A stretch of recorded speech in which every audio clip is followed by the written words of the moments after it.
Yo, here to demolish myth. Blunt politics thrive, truth grenades explode, man, we changing the vibe. Boston thoughts raw, sharper than a Bay State blade. This progressive mic smashing systems they made. Blunt talk, no cap, we slicing with precision. Anti-fascist flames burning up the division. From the streets to the airwaves, knowledge collisions. Boston in the building, sharp edge decisions. Microphone defender, fight the power relentless. Whipping words like pucks, their system defenseless. Policy predators, we exposing designs. Blueprints for the people, yeah, redraw the lines. Blunt talk, no cap, we slicing with precision. Anti-fascist flames burning up the division. From the streets to the airwaves, knowledge collisions. Boston in the building, sharp edge decisions. Corporate lies crumble, hammer drops on stone. Microphone sermons breaking thrones, overthrown. Revolution breathes where the truth's been silenced against fascist tides. Yo, we weaponize the science. Stand tall, head high, fists up, no fear. This is Boston politics, the truth so severe. Blunt politics podcast, power for the masses. Together we shatter chains and break biased glasses.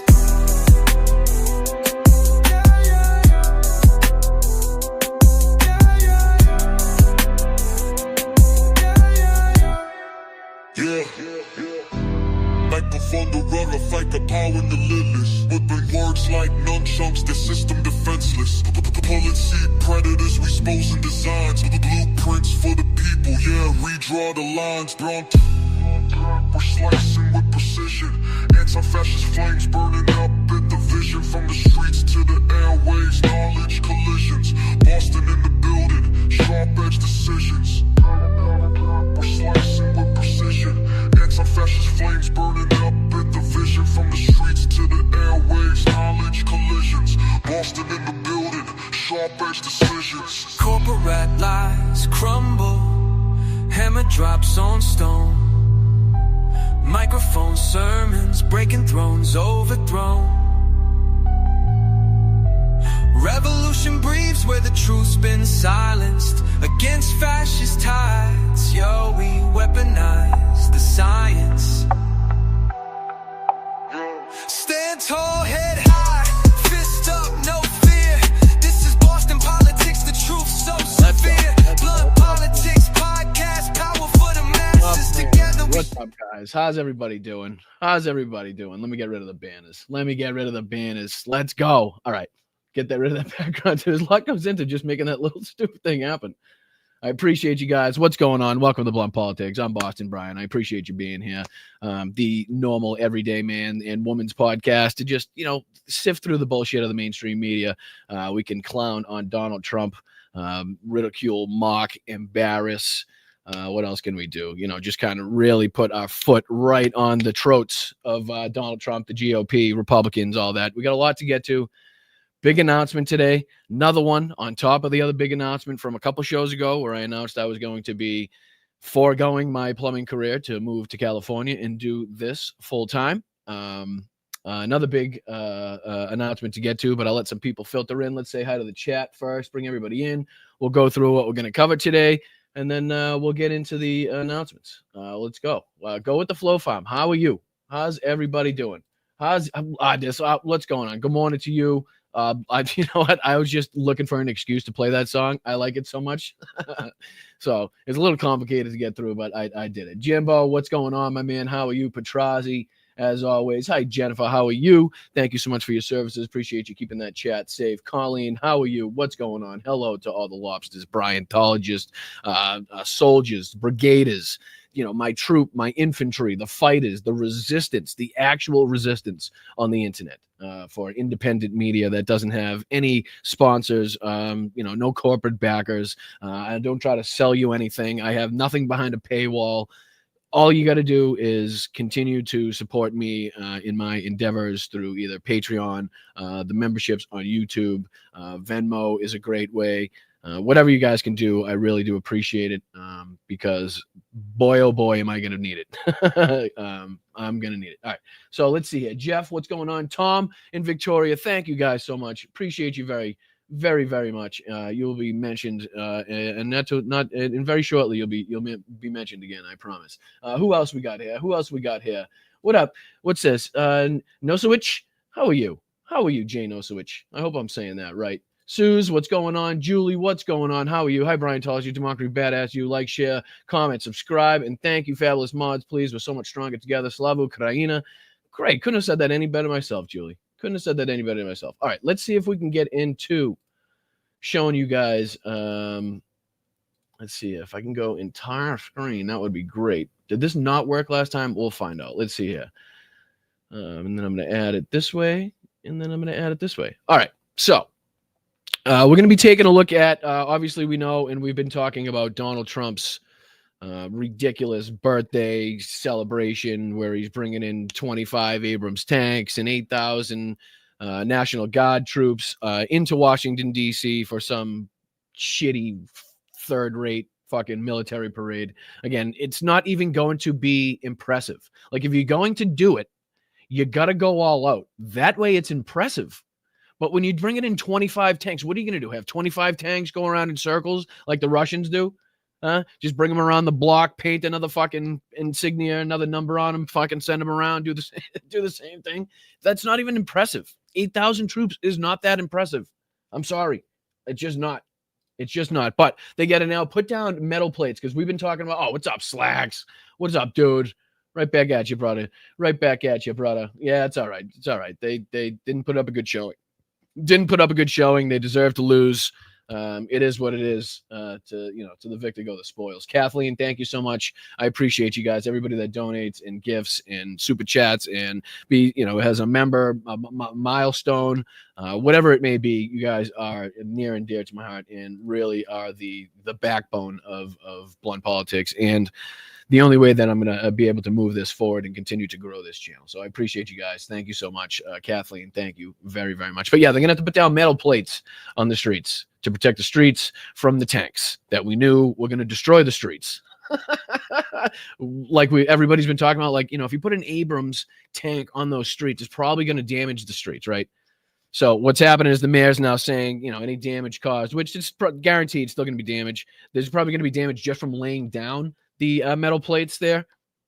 You know what I mean? Just it's ridiculous all around. It just makes absolutely no sense all around. But yeah, DC Mayor Muriel Bowser said if any tanks are used on the city roads, funding to repair any damage they do should also be part of the plans. When asked on Friday for a response to the Army's plans for metal plates, her office referred to her past comments. So basically, they're responsible for any damage, and it's going to cost anywhere from $25 to $45 million. Of course, the White House, this administration, this cartel, the one being, supposedly going through and getting waste, fraud, and abuse out of the government, now spending 45, wasting, and I guarantee it's more than that. When all said and done. But yeah, we'll be covering that. You're gonna be like, why is he covering his own show, right? I watched a little bit of Hal's show the other day, and I was dying laughing because we literally were saying the same exact thing. And I don't know if he watched the show or if our minds are just like that in sync. But it's hilarious because he kept playing that the gay song, and we keep talking about the infatuation that Donald Trump is showing for these, the Saudi crown prince and all these other, all the other people here. So I want to get into that if I can be selfish for just a minute. We're also this is a short video talking about the tanks going into DC. Asmongold. I don't know if you guys know Asmongold, but Asmongold now. I don't know what you'd call it, the most popular streamer, the most popular political streamer for the right. All right, like blowing away Ben Shapiro, doing numbers that the Daily Wire could only dream of doing as far as live viewers. But this kid is dirty. He is disgusting. His fucking house is cockroach infested, rat fucking infested. He's a pig. He's a greasy pig. And it blows my mind that people from Ben Shapiro's sphere or, Dave Rubin's sphere, all those people that are hemorrhaging viewers are now somehow going to this. And I think it's our duty, or not our duty, but I think it would behoove us to figure out why, like, what is the intrigue. We're not going to get too deep into it today. This is just a video of a cockroach running across him as he's live midstream playing a game. So I just want to show that this is the guy that the Republicans are now flocking to get their information from. We'll also be talking about the crazy. Well, we continue. Let's see here if I can get a picture of the crazy bridge. The boat, the Mexican boat, the Navy boat there that hit the Brooklyn Bridge, because that was nuts. Ended up two people dead. I think it was like 13 or 14 injured as far as the crew. There's some pretty good video of it, so we'll be taking a look at that. There was some persons identified in the fatal bombing near California, the fertility clinic that was basically blown up with a car bomb.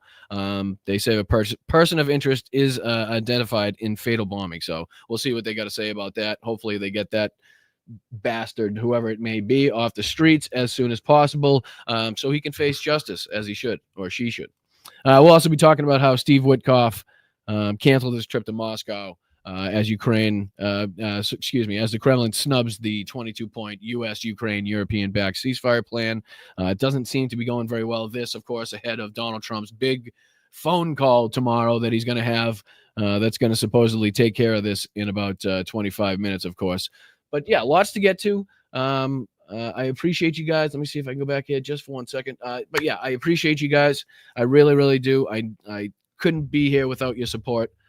So let's get to the announcement. What do you say? So I've put it off long enough.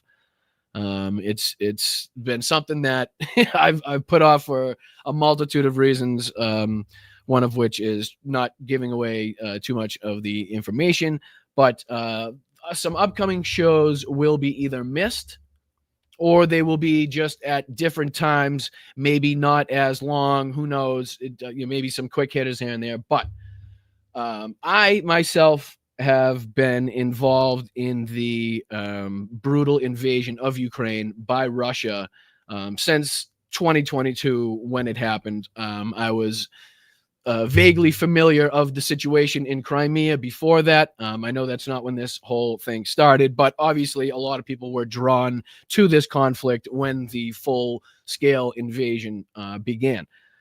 I've donated money to charities. I have purchased clothing and items that the money goes to. Say United 24 or other programs. We've done T-shirts where any of the profits go to United 24 to help the people of Ukraine. But I did not want this. I just don't think that was enough. I didn't think that's enough for me. I think that I have the responsibility to do more. I think I would be how do I put it? I don't know. I would be very ashamed of myself, looking back on this in 10, 15, 20 years, if I did not do a little more to help the people that I have been advocating for in front of a camera with a microphone for the last, several years. So I am myself taking the extra step to travel to Ukraine to deliver ambulances, equipment, different types of aid. So I just want you guys to know that, the show is obviously going to be affected by that. There's a lot of travel involved. There's a lot that goes into it. So, I will be able to address it further. Of course, restrictions on what you can say, what you can't say, what you can film, what you can't film are obviously going to be a big part of it. So again, right off the bat, let me see here in my handy dandy notepad that I have, just a huge thank you to Tom and Victoria in the chat. I just saw them here. Let me see if I can scroll up. Where are you? I see it somewhere. I saw you somewhere in there, big dog. I saw you somewhere. Where are you? Did I miss you already? Let's see here. But Tom and Victoria, just thank you very much for your your kind contribution to this endeavor in, helping to, pay for some of the travel and the expenses that go into, something like this. So, so Tom and Victoria, thank you so much. You have gone above and beyond really. So big shout out to you guys, and everybody in the chat that has put in $1, 99 cents, $20, 100, whatever the hell it is that you've put in there has gone a long way into making this possible. So shit, I knew this was going to happen. Where are you? Is Tom and Victoria still in here? They must be somewhere. I'll see him somewhere. Thank you, Vinny. Appreciate you, buddy. Appreciate it. No, I mean, of course. It wouldn't. None of this would be possible if it weren't for you guys and your kind contributions. Again, Josh, I'm not. I'm going to say as little as possible. I hope you guys can kind of understand that. There is, let's see, there's a lot that goes into this as far as security. So I'm going to try to keep it short and sweet as far as kind of details and descriptions, and I just want to let you know that I am able to say that we will be delivering aid vehicles, ambulances, different types of equipment to Ukraine and the Ukrainian military. So yeah, exactly. So I'm glad you guys can at least understand the candor that I must have as far as the details. But I got a GoPro. I got a nice camera that I'll be able to take a bunch of pictures with. So, on the trip, I'm assuming, maybe I'll pop up the GoPro and we can, maybe live stream for a couple minutes while I have a layover in some, whatever it might be. If I'm on a plane, train, automobile, boat, wherever the hell it may be, if I can pop in and say, hi and thank you, and, maybe get through some of the news, that would be fantastic. But, I can't promise anything. So, bear with me. If I'm not, if you don't see me for a couple shows, please don't abandon me. That would be fantastic. Oh, Patrick, thank you so much, dude. Really. Thank you. No, for real. I appreciate you. It's God damn it. Somehow I knew I wasn't getting through this without some emotion. Fuck. One sec, Colleen.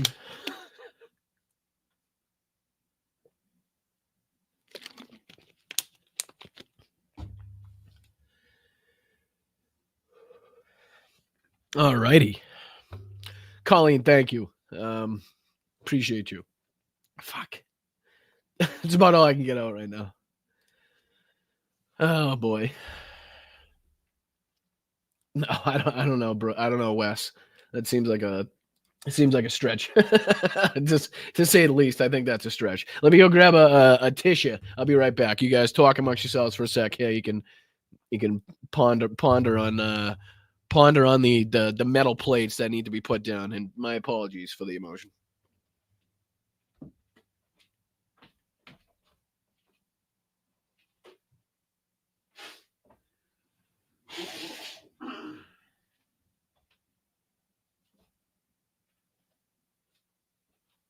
All righty. That went well. All right, that went well. I thought that that could have gone that could have gone worse. Oh, Triplia, thank you for people like you. I appreciate you guys. All right, let's get into. Oh crap! Hold on, I'm getting some noties. Oh, Noah Dez. Oh, Jesus Christ, you guys are unbelievable. Thank you, Noah Dez, so much. I don't even know what that is that I just received, but thank you. That is amazing. You guys have been incredibly amazing in your support. And I can't wait to show you, the footage that I'm allowed to take and, the steps along the way of the trip when I get back. I think that's going to be a huge part of it, especially after the return and after I'm, told what I can and cannot show and that type of stuff. I hope to put out a ton of content for this trip, a lot, detailing basically as much as I possibly can about the trip. Let's just put it that way. So thank you so much. Let's get into it. Let's just give you hold on. Can I remember this from last show? Hold on, here we go. I'll give you one of these before we start. Let's go. Appreciate this camel.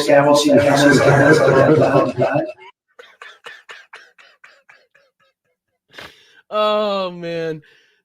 We appreciate the camels. We haven't seen camels like that in a long time. Oh, Jen, thank you so much. Eric was the tank commander. The tracks will tear up the steel plates too. Won't have to be replaced at around $2 million per tank. Yeah, I mean, it's doubling. Oh, you know what, Pam? I think it's when I share both screens. So I'll just have to. Sorry. No Trump echo, please. Gotcha. I think it's because I'm sharing the entire screen on this one. So my apologies. I won't do it. Is it okay when I'm talking? It's fine. It's just the drops, right? Let's just get that. Let's just get that out of the way right off the bat. It's just the drops. Give me a thumbs up. Thumbs up. Yeah, just drops. All right, Pam. Thank you very much. I appreciate you. All right, so let's just get into this a little bit. Oh, I didn't even. So dumb. I didn't even give you the main event. Check this out. This is going to be the main event that we're looking at. Let me see if I can. Welcome back to Abu Dhabi, Mr. President. Thanks for the time. Thank you very much. First of all, congrats. I'm so dumb. I get so wrapped up in stuff that. In just the last 7 days, show, 8,368 men have clicked the link on one of our ads that you've probably seen on the internet. Put in there. All right, so let me see what you're looking at. All right, so this is an ad, obviously, and I apologize, but this is Brett Baier, right? And guys, Brett Baier, do you remember that interview where Brett Baier was like listing every single one of Donald Trump's, the people that have worked with him inside his campaign that no longer work with him that have come out and said, given strong statements against Donald Trump. Like when Brett Baier interviews him, he's still an ass kisser. He's still a bootlicker, right? But he seems to do a little better than most Fox analysts or journalists or fucking, whatever the hell you want to call these people, actors, than most do as far as pushing back or as far as at least talking about subjects that Donald Trump would rather not talking about. So we'll get into that. It's a two-parter. Let's see if we can just fly through some of these first stories that I want to see. I think there's an echo on me now too. Which one? Or are you just behind? I just got to stop reading the comments, I think. No, Pam says no. All right. Thank you, Pam. I'm trusting Pam. All right. So Army tanks going to be on the streets, 25, I think, to be exact, which, again, is not a huge number as far as like a substantial military parade is concerned. But I guess that's besides the point. What we're talking about is the damage, the nonsensical, just self-imposed harm and damage that it's going to cause to the streets in the city of DC as far as, cost of repair, preventative maintenance. I'll go with the Flow Farm. You guys are unbelievable. Thank you so much. Thank you guys so much. Really. I wish there was more words in the English language that I was aware of to show the appreciation that I have for the kindness, the generosity, and the support that you guys show. If there were, I'll go into the thesaurus and see what I can figure out for the next show. So thank you so much, Go with the Flow Farm. You rock. You really do. So the U.S. Army will replace large metal plates as key points on D.C. streets to better protect the Capitol. The pavement from the movements of 25 M1 Abrams main battle tanks is set to roll through the Capitol June 14th. U.S. officials told the Associated Press the tanks are a key part of the parade that will honor the Army's 250th birthday and fall on President Donald Trump's 79th birthday. Since it was announced, the parade has grown in scope and participation. In one of the highlights will be columns of tanks rolling in formation along Constitution Avenue. Each Abrams tank weighs 60 tons or more, carrying a crew of 4. Concerns over tanks' weight and what it could do to the D.C. streets ultimately kept them from being used for a parade during Trump's first term. Multiple plates are seen as the best way to protect the streets. Each plate weighs hundreds of pounds and will be replaced at points along the parade route. So if it's only going to be at points along the parade route, that doesn't sound like the entire parade route to me, right? Is that what we're thinking, Chris? Is that what we're thinking? As far as how much it's going to cost to lay these down or the repair to the streets and stuff? I mean, because it doesn't seem like they're going to be putting them the entire route, right? Just seems like it says key points. Placed at points along the parade route where the tanks will turn. So it's basically where the tanks got to shift. But one would assume that more damage would occur in other places than just where they're turning, right? Because they're not always going in a straight line after that. I'm sure they're going to have to make some minor adjustments. And, it's very hard to see. I'm sure they don't have great visibility, let's say, compared to a passenger vehicle. So, anything could happen. Anything could happen. As we talked about, the cost of upwards of $45 million as they're trying to cut back, but they are somehow spending $300 billion more over fiscal year, 2024? So, I mean, just unbelievable hypocrisy. It will involve thousands of troops. Again, not even that impressive. Let's see. Can I ask how? And I know this is probably not the right number that I'm going to say, that I'm going to find out, but Jesus Christ, why is it all caps now? How many tanks do you think Russia uses in their Victory Day parade? Right? Just curious. And it's probably a fake number. How many tanks does, it's going to still figure it out, Russia use during the Victory Day parade? Zero chance anything spelled right, but hopefully it gets it.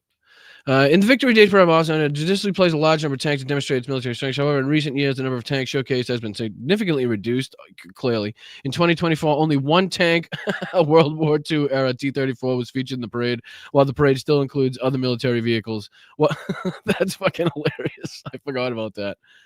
But I'm saying when they were really doing their fucking parade. I'm not talking about the one. Does this tell me? Will this tell me how many tanks he used? I'm just curious. In comparison, because you know who he's trying to compare himself to. You know who he's trying to emulate, right? We all know what this is supposed to represent. It's supposed to be a direct comparison, a direct relation to Moscow and their Victory Day parade. But I don't see. It says 14,000 military personnel, 210 vehicles, 3,800 vehicle crew assembled on Tverskaya Street. Doesn't say how many. Red Army estimated around 36 vehicles, Su-100s. Doesn't say, like, specifically. Anyway, I don't want to get too off track, but just seemed like where did I go this? Oh, I did a new tab. My bad. My apologies. But it just doesn't seem like a ton what's going on here. 400 troops in the unit in the regular battle dress uniforms. For example, Civil War will be represented by the Army's 4th Infantry Division based on Fort Carson, Colorado, with 60 soldiers wearing historical costumes and 400 in today's uniforms. Overall, the parade plans for about 6,600 soldiers, 150 vehicles, and 50 helicopters to follow a route from the Pentagon in Arlington, Virginia, to the National Mall. The late afternoon parade will be followed by parachute jumps by the Army's Golden Knights, a concert, and fireworks. So, again, just a big dick measuring contest here in which Donald Trump, again, is going to lose with the smallest dick. I guess we could see that coming. All right, now, speaking of Donald Trump's fucking mushroom, Becca, that was hilarious, right? Because I don't know, we probably got a lot of sparkles in here, and thank you to the sparklers for coming over and joining me on in Blunt Politics. I really do appreciate it. We're all big friends and fans of Hal Sparks here, so you should definitely check out his stuff. Definitely subscribe to his channel. That would be fucking fantastic if you did. But I think it was a couple of shows ago. I forget. He does so many. It might have been Friday's show where he was reviewing, Donald Trump's trip to, the Middle East and his just like overwhelming love and infatuation that he was showing to the Saudi crown prince and calling him handsome and all this. Right. But this was from my show. I think 2 days before that or a day before that, which is hilarious. So I just want to play this one clip, right? Oh, Hal introduced me to Boston Bryant. Well, you know what? We very much appreciate Hal for all he does, is doing, and will continue to do for the movement. He's a great voice for our side. He's very knowledgeable. He's very entertaining. He's funny. So if you like politics, but you find it hard to swallow because it's boring, mundane, I feel like that's kind of the slot that I'm trying to slide into as well. So definitely check out Hal's. He's definitely somebody that you can get the news while also laughing and recognizing who the bad guys are. You know what I mean? But I just want to play this for a second. I thought this was hilarious. For those of you who know the show that I'm talking about, where Hal is playing the gay, right? You'll just check this out. How comically similar was our rhetoric on this situation? And no better way to help yourselves, people, than donating a fucking jet. You got a luxury jet? It's a perfect way to help yourself because now Qatar has figured out, you know, Hold the on. shit that they went through during Trump's. My apologies. I guess probably started at the right spot would help. Right here we go. Right here. My apologies. making here. I'm sure that it is in some way. It is the largest 787 deal ever. The president also spent some time this morning dropping all U.S. sanctions on Syria, and he was very taken with their new president, who until pretty recently had a $10 million U.S. bounty on his head. It's good. It's good. You know, probably I'm going to say for a reason. What was that reason? I think very good. Young, attractive guy. Oh no, I'm covering me. What an idiot. But all right, I'll replay. I'm gonna rewind this 10 seconds. Just listen to what I say here, right? Listen to what I say after Donald Trump's comments here. I'll get out of the way. Check this out. It's so similar to what Hal was saying. All right, let me go back. Here we go. You know, probably I'm gonna say for a reason. What was that reason? I think very good. Young, attractive guy.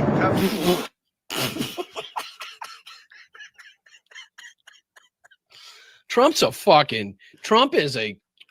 gay. I'm saying it now. Trump is gay. I don't mind it. Not a problem. We're accepting. But Trump is gay. Too many times I've seen this guy come out and the first fucking thing out of his mouth is, "Oh, good looking." Remember the time he was like, "I'll come out there and kiss you. You know, I don't care if you're a man or a woman. I'll come out and kiss you." He's bi or he's gay, which is cool. Just is fine, right? Which is clearly why him and Melania don't get along. You can see that tension between them, right? I mean, it makes sense. I'm just saying. I mean, come on. And then after that, Hal's show, where it was like literally the theme of the show is so fucking funny. It's so funny.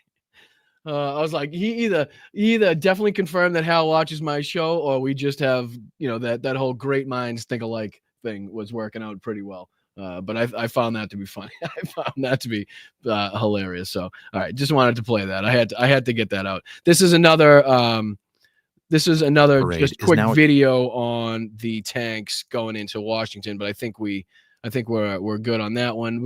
Let's check this one out. All right, so this is important here, guys. This is important because when somebody on the right is able to attain, say, 40, 50, 60,000 concurrent live viewers, when they're literally just sitting there spouting the most, I don't know, uneducated, ignorant, fucking right-wing, blatantly fucking racist bullshit, right? There's something that you have to kind of be like, well, what's going on here? You know what I mean? We kind of have to take a look at it. But I just wanted to show you a quick clip of the person that is now blowing up on the right, okay? The guy that used to wake up to a dead rat because the sun used to hit it and the smell used to emanate through the room, which would wake him up, right? That guy is somehow getting views again that Ben Shapiro and people on the right could only imagine. So here, check this out. This is Asmongold, if you have not heard of him. Asmongold, and this is the moment where a cockroach just decided to run across his chest midstream. Oh. There's a roach flying at me. Give me a minute. Where'd he go? Oh, shit. He's on my belly. Look at him. He's right there. It's on him. It was on him. Hold on. Ready? Check it out. Oh, shit. He's on my belly. Look at him. He's right there. Look at him. There. He jumps. Oh, God. Get him out of me. Oh, what are you doing? He's grabbing it. Oh, bro. Get out of my. Go in the garbage can. I'm going to take him downstairs. Give me a minute. I got him. I'm going to take him downstairs? What is going on, bro? I'm going to take him. He's not your fucking dog. It's not a cat you let out. One more time. I'm sorry. This is the guy on the right that is now getting ridiculous views. I'm going to take him downstairs. Get him out. Oh, Jesus Christ. Come on. Oh, bro. Get out of my. Go in the garbage can. I'm going to take him downstairs. I'm going to take him downstairs. That's the best part of this whole thing.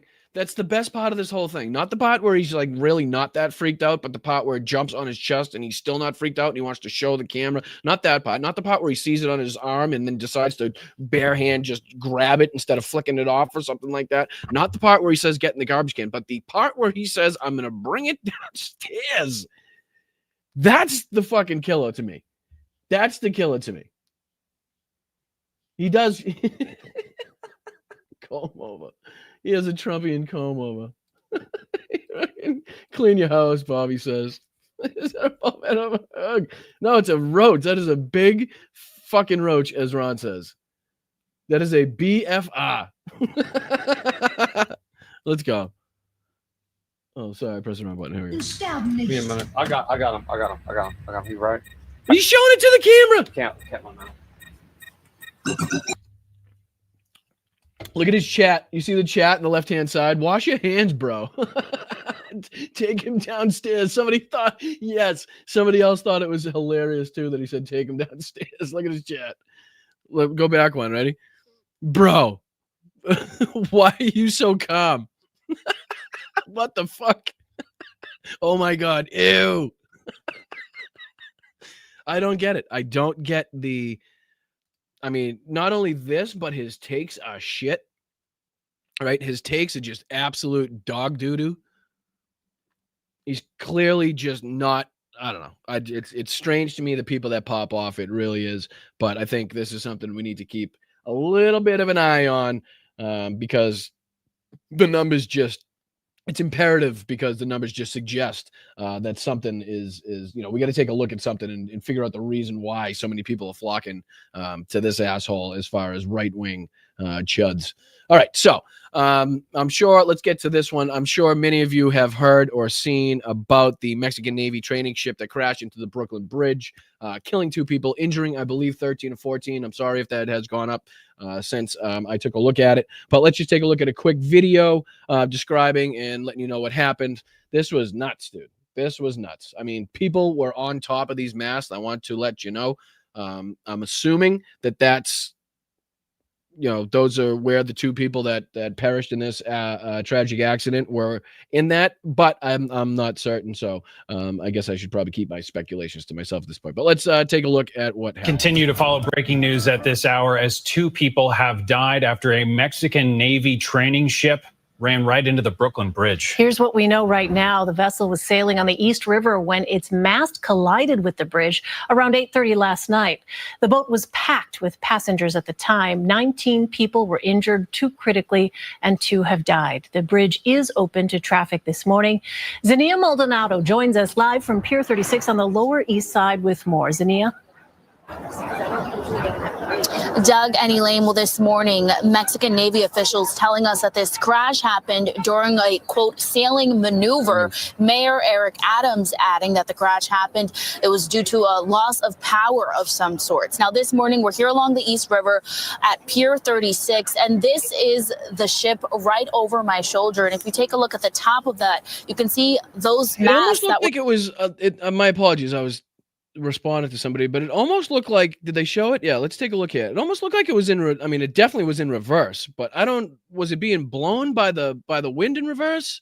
Was it stuck in reverse or something? Because it didn't look like it was in control, clearly. It was sailing on the East River when its mast collided with the bridge around 8:30 last night. The boat was packed with passengers at the time. 19 people were injured, 2 critically, and 2 have died. The bridge is open to traffic this. Here's what we know right now. The vessel was sailing on the East River when its mast collided with the bridge around 8:30 last night. The boat was packed with passengers at the time. 19 people. I mean, you can see the radar they have right there, so it's clearly equipped with the technology necessary to avoid situations like this. The ship lost power. Did somebody just say that? But the lights are on. See the lights on the mast and around the ship. I mean, I'm not saying you're wrong, but it just doesn't seem to. The motor quit working and steering capabilities went dead. I can see that. I can see that. That I can see. But so that was just what, the flow of the river taking them back that way, or just, I guess, the wind at the time taking them back that that fast? Because they're going at a pretty good clip backwards there. Yeah, you can see the trees definitely are moving with wind. Flags, yeah. So I guess makes sense. Yeah. What a terrible situation. I mean, the worst part is I think they obviously had people up on the mast to make sure or to prevent something like this. Like they're probably up there to say, okay, we got this much, you got 10 feet, you got 5 feet, you got fucking 2 feet, right? Something like that. Too soon. No, I mean, you got to figure out, you got to figure out what happened, right? Yeah, let's see if they give any more information that I'm just interrupting. Doug and Elaine, well, this morning, Mexican Navy officials telling us that this crash happened during a, quote, sailing maneuver. Mayor Eric Adams adding that the crash happened. It was due to a loss of power of some sorts. Now, this morning, we're here along the East River at Pier 36, and this is the ship right over my shoulder. And if you take a look at the top of that, you can see those masts that were damaged right before it crashed into the Brooklyn Bridge yesterday around 8:30. I mean, it is possible for them to lose power, right? Regain power as they're moving backwards, which is why the lights on the ship were probably on, but still not in time to save them from the accident, right? So I guess that also happens too, where the power goes out, somebody hits the switch, goes back on, looks like the ship has power, but clearly they're already in a terrible situation. But just another one of one of these like strange catastrophes that we've been seeing. Remember when the other ship struck? What was that other ship that struck the bridge there? I forget the name of it. What's that one? Yeah, East River current's very powerful. Yeah, I guess. I mean, plus if it was going in the same direction as the wind, that definitely makes sense that it would be traveling that clip. It's just strange to see a boat of that size traveling backwards at that speed. But tragic situation. Baltimore, correct. Right. There we go, Jen. Thank you so much. Right. So you remember that situation. We've seen, the troubles with the airlines recently. I'm not saying this is related to that, but just different strange accidents that we've been seeing. So yeah, just wanted to make sure everybody was aware and knew about that, because I'm sure it's being talked about and you've seen it around. But all right, let's go to our next. No, that's not that one. Let's go to this one. This was, I don't know if everybody heard about it. This was about the massive explosion that ripped through the fertility clinic in Palm Springs, California, which is being called a, quote, international act of terrorism, end quote. MSNBC law enforcement analyst Jim Kavanaugh joins the weekend to discuss the suspect and the potential motive. So I want to get into this and see what information they may have on who or what or why this may have happened. So let's take a look at this and see how much we get into. I wonder if I can change. Let me get into the settings. Can you get into speed? Can I change the speed? What's this mean? Quality. I don't want to. No, I just want to change the speed of the video. Is that possible or no? I guess not. All right. Begin this morning with the latest from Palm Springs, California, and the deadly car explosion outside of a fertility clinic. Look at that, dude. I know it's sorry about the grainy. That's their shit not coming in right. But look at that. Look at that. Just completely torn apart. Roof caved in. Friggin' roof tiles everywhere. 1 dead, 4 injured. Just a tragic case again of just blatant and warrants. I guess is terrorism is pretty much the right word, right? When you're attacking a certain group or a certain I don't even know what you'd call it, a certain center that you disagree with what happens behind those doors, right? We've seen Molotov cocktails get thrown into DNC offices around the country. I don't know how we could possibly rule out yet. I guess we'll learn more in this, but my initial reaction was, hey, doesn't seem like the terror is enough for Donald Trump and Donald Trump's fan base, right? Donald Trump keeps telling us about this war that we're in, the terrorists in our country, how many Joe Biden let in, yada, yada, yada, all that bullshit, right? But we're not seeing, I guess you could say, events like this, right?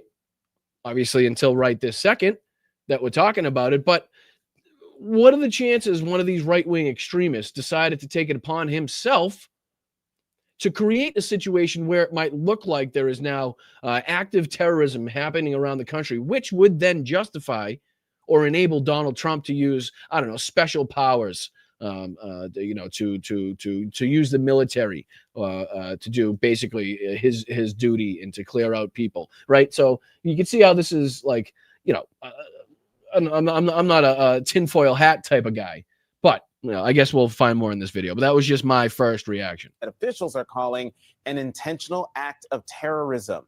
One person was killed and 4 others were injured. Officials described the blast as powerful. Multiple businesses had windows blown out and suffered structural damage. Jesus. Make no mistake, this is an intentional act of terrorism. The FBI is investigating it as such. This is probably one of the largest bombing investigations that we've had in Southern California. Officials added that they had a person of interest in the case, but were not actively searching for a suspect and assured residents there was no ongoing danger to the community.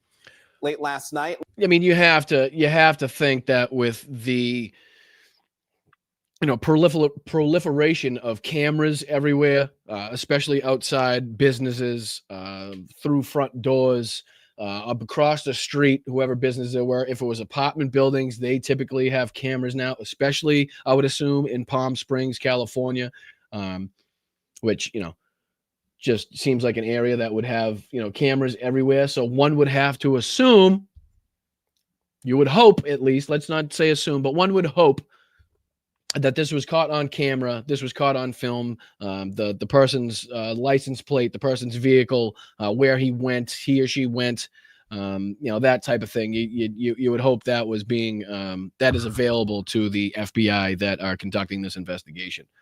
But just obviously they're not going to say anything. But I guess we kind of have to hope at this point. But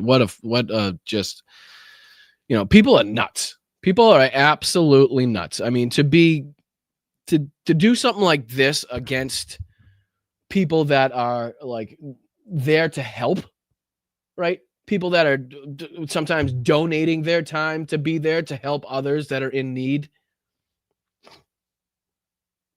You think so? Is that being said? I don't know if that's being said anywhere. I think that would be reported right off the bat if the guy was on scene, or parts of him were on scene at least, right? He on cam, not caught.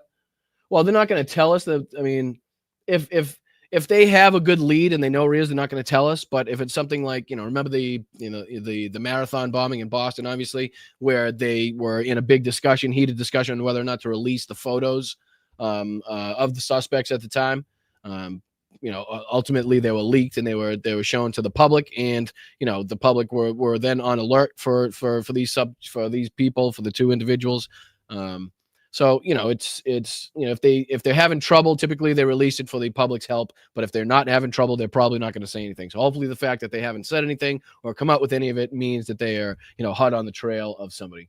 But this didn't they just say that they're not actively law enforcement residents, the person of interest in the case, but we're not actively searching for a suspect and assured residents. We're not actively searching for a suspect.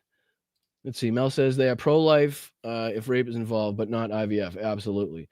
But I'm a little confused. You're 100% right, Mel. But I'm a little confused on that sentence that they're not actively searching for somebody. Am I to assume somebody's in custody? Wouldn't they say that? Why are they not actively searching for somebody? Okay. All right. Now that's starting to make a little bit more sense. That would make a little bit more sense, right?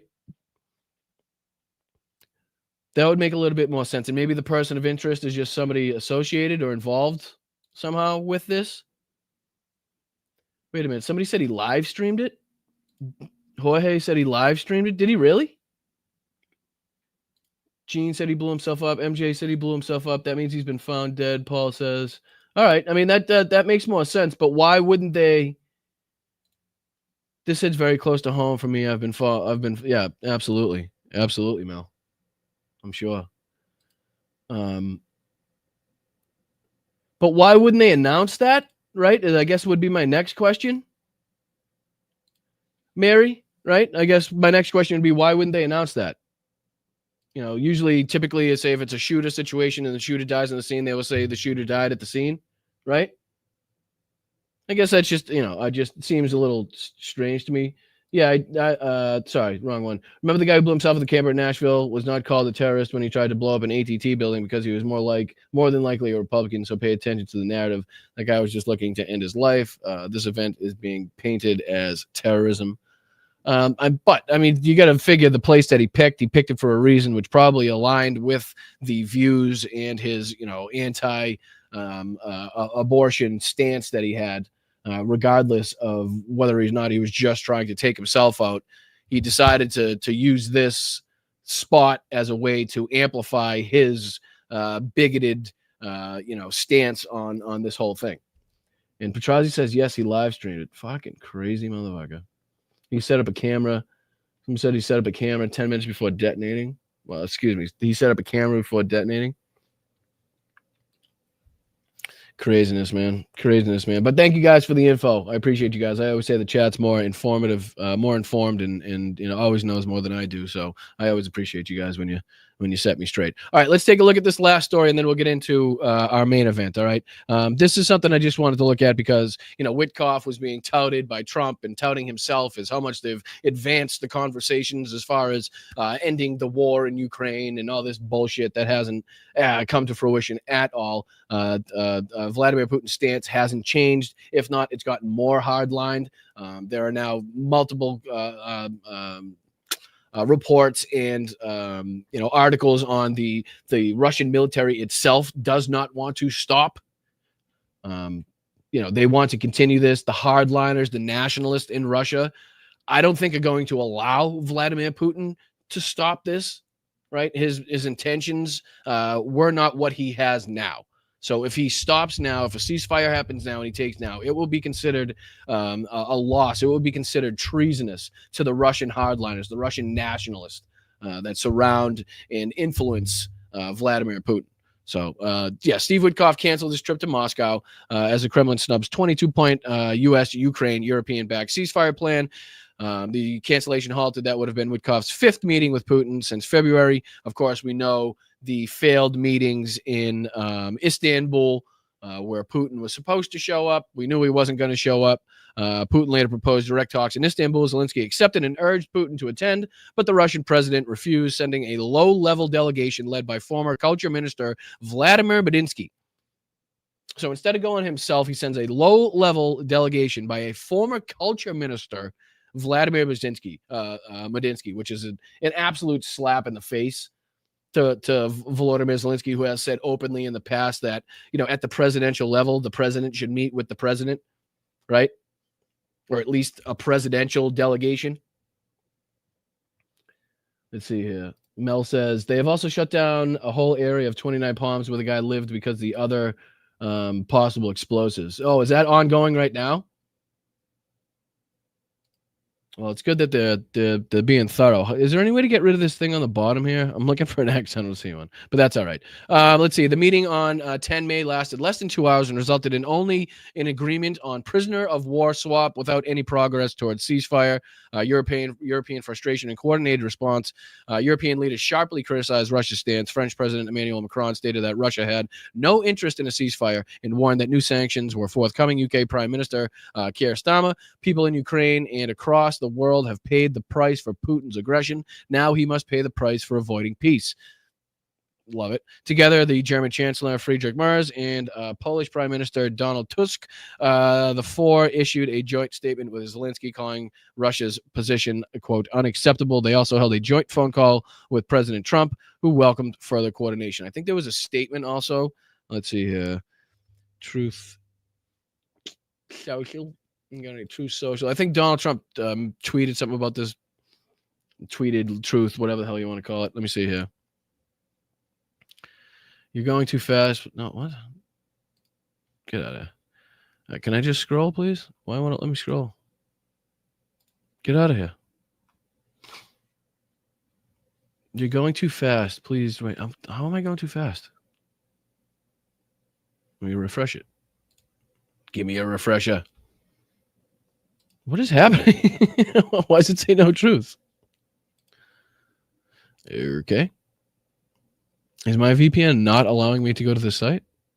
VPN detected. You're going too fast. Please wait a moment and try again.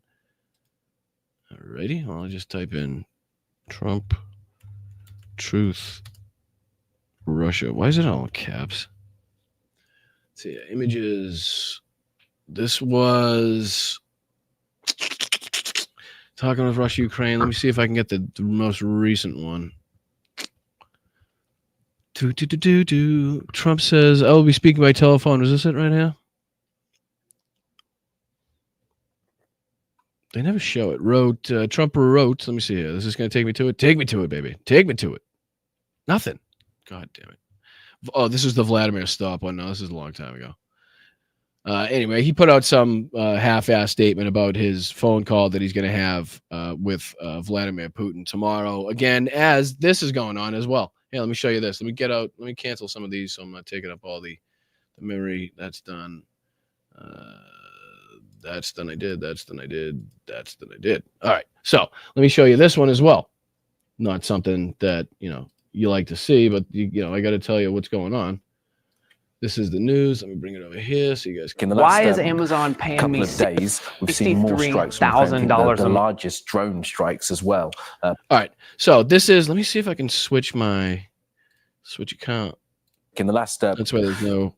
This way, there's no commercials. All right. This is I just want to show you what's happening prior to Donald Trump's talks with Vladimir Putin. Is Vladimir Putin taking it seriously? Has he put a stop to the drone attacks? Has he put a stop to the missile launches? Until he talks to Donald Trump and we can figure out this situation. Has he done any of that, or has he launched the largest drone attack of the war? Fucking unbelievable that this is a clear message, a clear, again, slap in the face to Donald Trump to do this just before their supposed peace talks. The largest drone strikes as well by Russia on Ukraine. Yeah, last night, 273 drones and decoys, according to the Ukrainian Air Ministry, which their figures are normally pretty accurate. Certainly in those numbers, they say that they downed or neutralized 200 of them. Mm-hmm. We don't know. That might be an overestimate, but certainly quite a lot got through. And the previous day, there was this attack on a bus that was they just say in the northeast because they won't specify it too much. Yeah, that bus attack was horrendous too. I believe it killed 9 people. Lines with civilians on board to evacuate them. There's a strike on the bus, at least 9 killed. It was pretty awful stuff. So, the Russians are indicating that while possible talks about ceasefires are ongoing, they're keeping up the pressure as far as possible. So they're doing that all the way around the front line. But they're also doing it with these air attacks, and they're stepping up these attacks on every few days while they can. It just, again, goes to show the mindset of not only Vladimir Putin, but the entire Russian military. There is no sign whatsoever that you could point to where it seems like they want peace, where it seems like they want a ceasefire, where it seems like they want to stop killing innocent Ukrainian civilians. And stop trying to, overtake the land of their neighbors, unwantedly. It's amazing to me that, on one side we're hearing Donald Trump talk about, we're going to talk about peace and ceasefire, and I think it's going well, and Witkoff we're going well.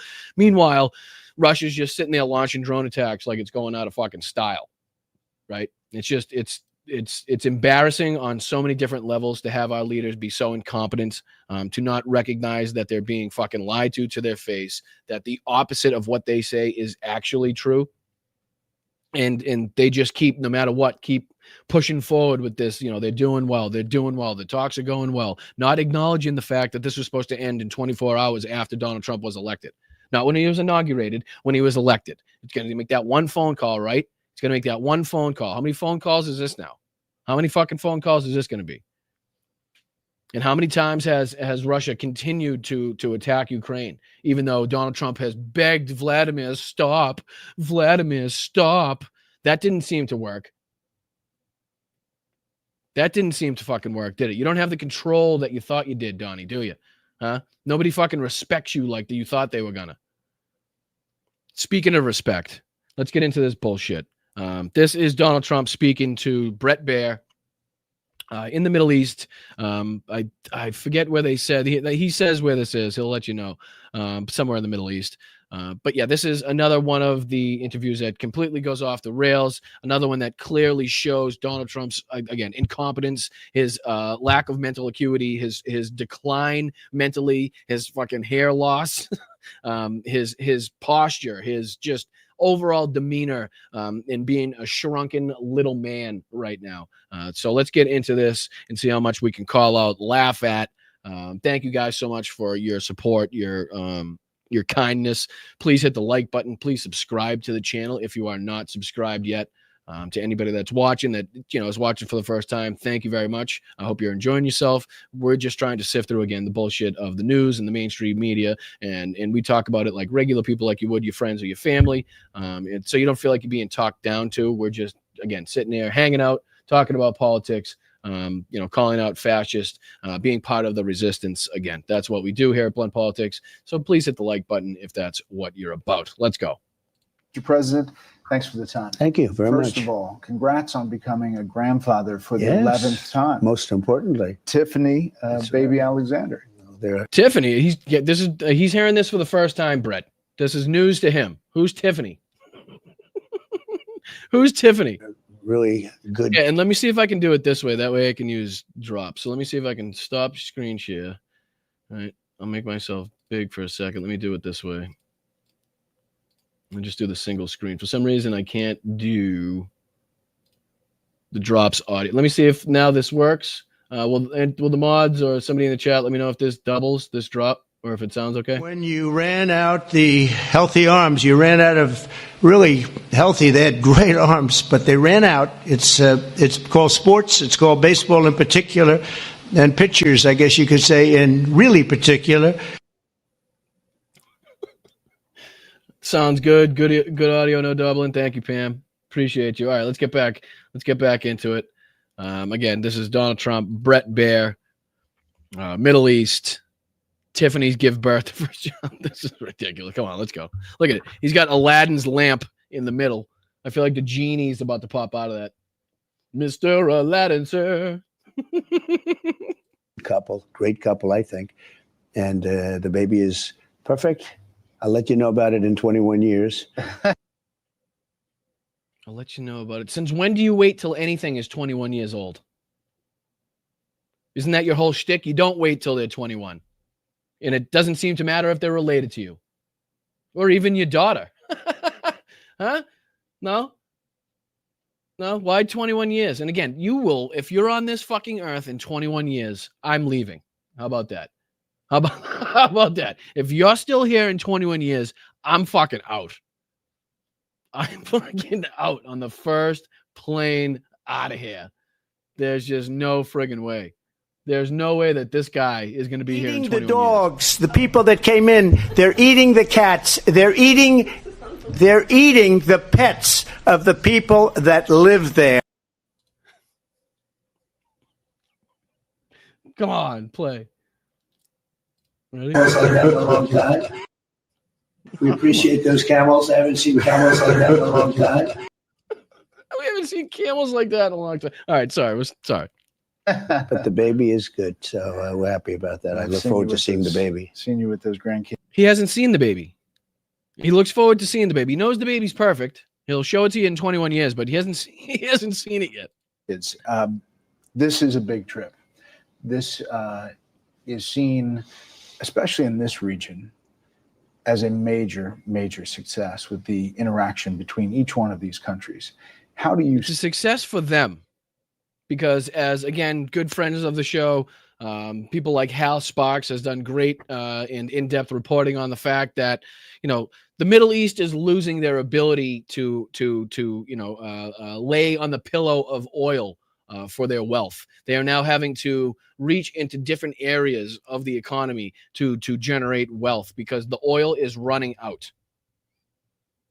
Right? So this trip, these partnerships do far more for the other countries than they do for the United States.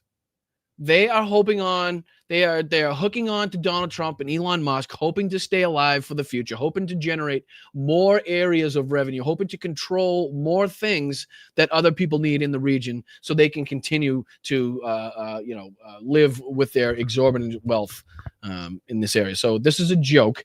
This trip was a joke. It accomplished absolutely nothing. See it today as you wrap it up. Well, I always considered it to be a very important region. I know all three leaders, as you could see, very well. In all three cases, I knew them long before I ran for politics, which is sort of something. It makes it a little bit more special. They're great people. The three of them, they're great people. And they are great people. That you as long as you just totally forget that whole Jamal Khashoggi thing, the whole fucking wood chipper. The fact that Donald Trump probably dined on Khashoggi's head was probably the centerpiece of the table. If you forget the fact that they've starved and enslaved thousands of people, as far as trying to build stadiums and leaving them in the poorest, most horrendous conditions. Not to mention the anti-LGBTQ, the anti-friggin' women rights aspect of this whole thing. Great people though. I mean, fucking fantastic people, really rich, really fucking rich. And that's, kind of the most important thing, right? Wrong. Okay. I tried. Great region, but it was never treated properly. And it was certainly not treated well by Biden, who didn't know he was alive, frankly. So, you can understand that. But I'm sorry, but the man that in which now looks like a fucking hairless cat on the top of his head should not be telling Biden about anything, okay? When fucking pinkhead Donald Trump shows up to an interview, right, looking like a fucking dog's erection on the top of his head, covered in a little fucking hair with a little fucking, one of those glue sticks you had in school to stick it on. This motherfucker shouldn't be talking about anybody's mental acuity, appearance, nothing. This schlemiel, this schmuck. Look at him. Look at him. Looks like a fucking newborn baby that somebody stuck a wig on. Look at that pink hair. Look at that fucking pink head. Looks like a dog's crayon. Looks like a red crayon coming out of a dog's dick. Something. It makes it a little bit more special. They're great people. The three of them, they're great people. And it's a great region, but it was never treated properly. And it was certainly not treated well by Biden, who didn't know he was alive, frankly. So, you can understand that. But he was not, they didn't treat this group well. And I think they were being, and I guess because you've reported on it, they were being coaxed very strongly by China, because that solves China's fuel problem forever. And it wasn't their preference, but they were on their way. They were going to China, and that was going to be their parent. And that's not happening anymore. You think you've shifted the paradigm on that? No, I don't think. I know. We are as close. We're closer now to them than ever before. You could see the relationship. You could get a body expert and pay them a lot of money, and they can tell you, no, there's just a relationship that I have with all three that's just, very extraordinary. It is. It is. Never seen a relationship like it. They actually had at least multiple threesomes on this trip, as you could probably tell from Donald Trump's love and, how enamored he is with these people. They have a special relationship. Donald Trump actually saw under their fucking robes. As he even said, Donald Trump he's actually seen the Crown Prince's camel. We appreciate those camels. I haven't seen camels like that in a long time. If you know what I mean. We're like so friendly. Not a normal situation where you're okay with a leader or whatever. But this is a very important region. This is the energy capital. Gay, gay, gay, gay. Dun, dun, dun, dun, dun, dun, dun, gay, gay, gay. Of the world. They have, massive amounts of energy. And somebody's going to have to send that clip to hell. Other things, they've invested wisely. Oh, did I get a pause? Shit, Josh, did I miss one? I'm pretty good at pausing. I never friggin' sometimes I don't see it. And they're looking to do other things. I guess in Saudi Arabia, they said in another couple of years, there'll be more than 50% other businesses represent more than 50% of the take. And it's pretty amazing what all of them have done. You have massive. You should see the size of the Crown Prince's camel. Man, it was the biggest camel I've ever seen. I don't know how he fits it under that skirt that he's wearing. I don't understand it, but you know what? I was really happy to see his camel. He's a handsome guy, that crown prince. Really good guy. Really muscular. Sweats a lot. Didn't like when it dripped on my face, but really like that guy. Huge camel. The amount of business investment coming back to the U.S. Right. and they're still adding it up. Which, in by the each way, country. most importantly, that's why I came here. I didn't come here to say, gee, you guys are rich and you have a lot of oil. You know, they have a lot of money. How does it? All right. Unbelievable. The fact that everybody, like economists, have been talking about it, down to, again, I'll say Housebox, who's done incredible reporting and ample reporting on the fact that, the Middle East is having to diverge into other aspects of the economy because of the fact that the oil is going to run out. You know what I mean? So this guy going there to check on a plane, to try to get into the pockets and friendships to build. Basically what he's doing, he's building relationships for after his presidency. That's what's going on. He's building relationships now to keep his family rich for generations after he is president, when he is dead and gone, right? He's thinking about himself, but it would inevitably help the people around him. That's what he's trying to. He doesn't give a shit about partnerships with the United States or anything like that. The plane isn't for the United States. The plane isn't for the fucking, he's going to, you know what I mean? That type of shit. He was going to keep the fucking plane. And I want them to spend the money in the United States. And we set records. There's never been a trip like this by any president or anybody ever before. And I'd ask for a reason. For a reason. We usually don't go fly into the Middle East to hand out blowjobs like we work for fucking Pornhub and we're doing some advertisement run, right? We don't usually go and jerk these people off until the skin on our hands is fucking bright red. That typically doesn't happen with the president of the United States, right? So that's probably why a trip like this hasn't happened before, right? I'm just saying. How about doubling it up? Okay. Oh, I should have asked for more, because they said, okay, they're good people and they love our country. And look, they have great danger because of Iran. That's their primary danger. And that makes them vulnerable. But I don't see them as being vulnerable because I think we have the greatest military in the world. And we're adding to it now at levels that nobody's ever seen. We're going to build the Iron Dome. We deserve an Iron Dome. You know, see, we call it. Yep. So get ready, guys. Just get ready. For those of you who are lucky enough to live on the coast, live on a beautiful spot on a beach in a beautiful part of this country, wherever it may be, I hope you're ready for and are able to cope with the fact that you now, when you're walking your dog, might have to veer around the missile silos, right? You might have to just somehow, I don't know, the missile silo that is now planted on the beach somewhere or planted on the coast somewhere. That might affect your routes, your daily route. So I hope that doesn't affect the scenery either. I know that might affect your home prices if you live within fucking 5-10 miles of a missile defense system. That might have an effect on the realty prices there, but I'm just saying. But how many batteries do you think the United States would need around its entire coast to defend itself, to actually create the Iron Dome as it's meant to use, right? How many do you think would need on the coast? I don't know. Just roughly. I mean, just think of that. Just think of that. How many it's the most ridiculous friggin' idea. What's up, Adam? What's up, dude? Give it a camel, Donald would ask 1 with 3. The only camel he knows is toes. Two names. So I was going to call it the Iron Dome because that's the name everyone has heard of for years. But to me, it was old-fashioned. So we changed it recently to the Golden Dome, the beautiful Golden Dome. Oh, Jesus. Gaudy and tacky. Keeping the fucking trend going. Here we go. Got to keep it going. What an absolute tit. And Ronald Reagan wanted that many years ago, and he was right, except you didn't have anywhere near the technology. Except we found out it just wasn't needed or necessary, and the cost would be astronomical. Not to mention, again, the inconvenience, hits to home prices and scenery. You'd probably have to build it on certain sites that are protected, I'm sure. So you'd have to go through those battles in courts, people's land that they own, that type of. So it'd just be a huge fucking disaster. I want to talk about Israel. I mean, the first trip in the first administration, when you came over to the Middle East, you did do a stop in Israel on the way back. Not doing it this time. Obviously, the Israel-Hamas and what's happening in Gaza is driving a lot.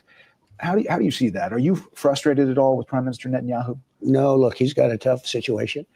You have to remember there was an October 7th. There you go. Here's the tough situation, guys. Here's the tough situation. Israel launches extensive ground operation as 140 killed in Gaza.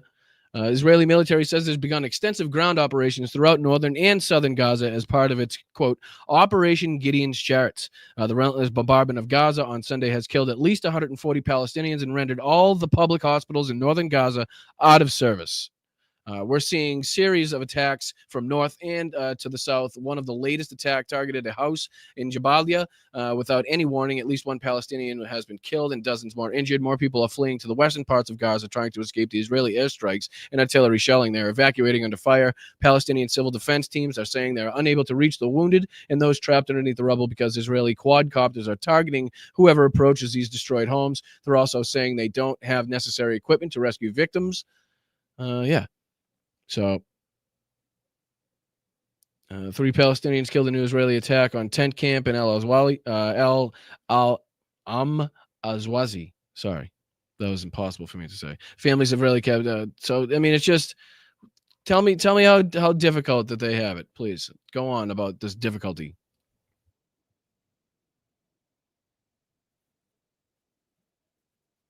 Which anybody with a brain rightly condemned the actions of.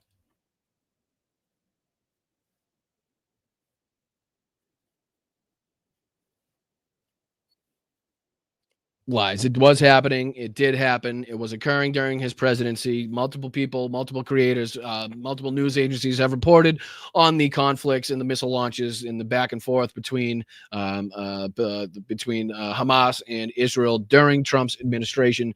Don't be fooled. He is not a president of peace. He is not this man that can fucking just waltz into a situation and end it and fucking all of a sudden just, throw peace down like he's the fucking the Salt Bay dude. Right?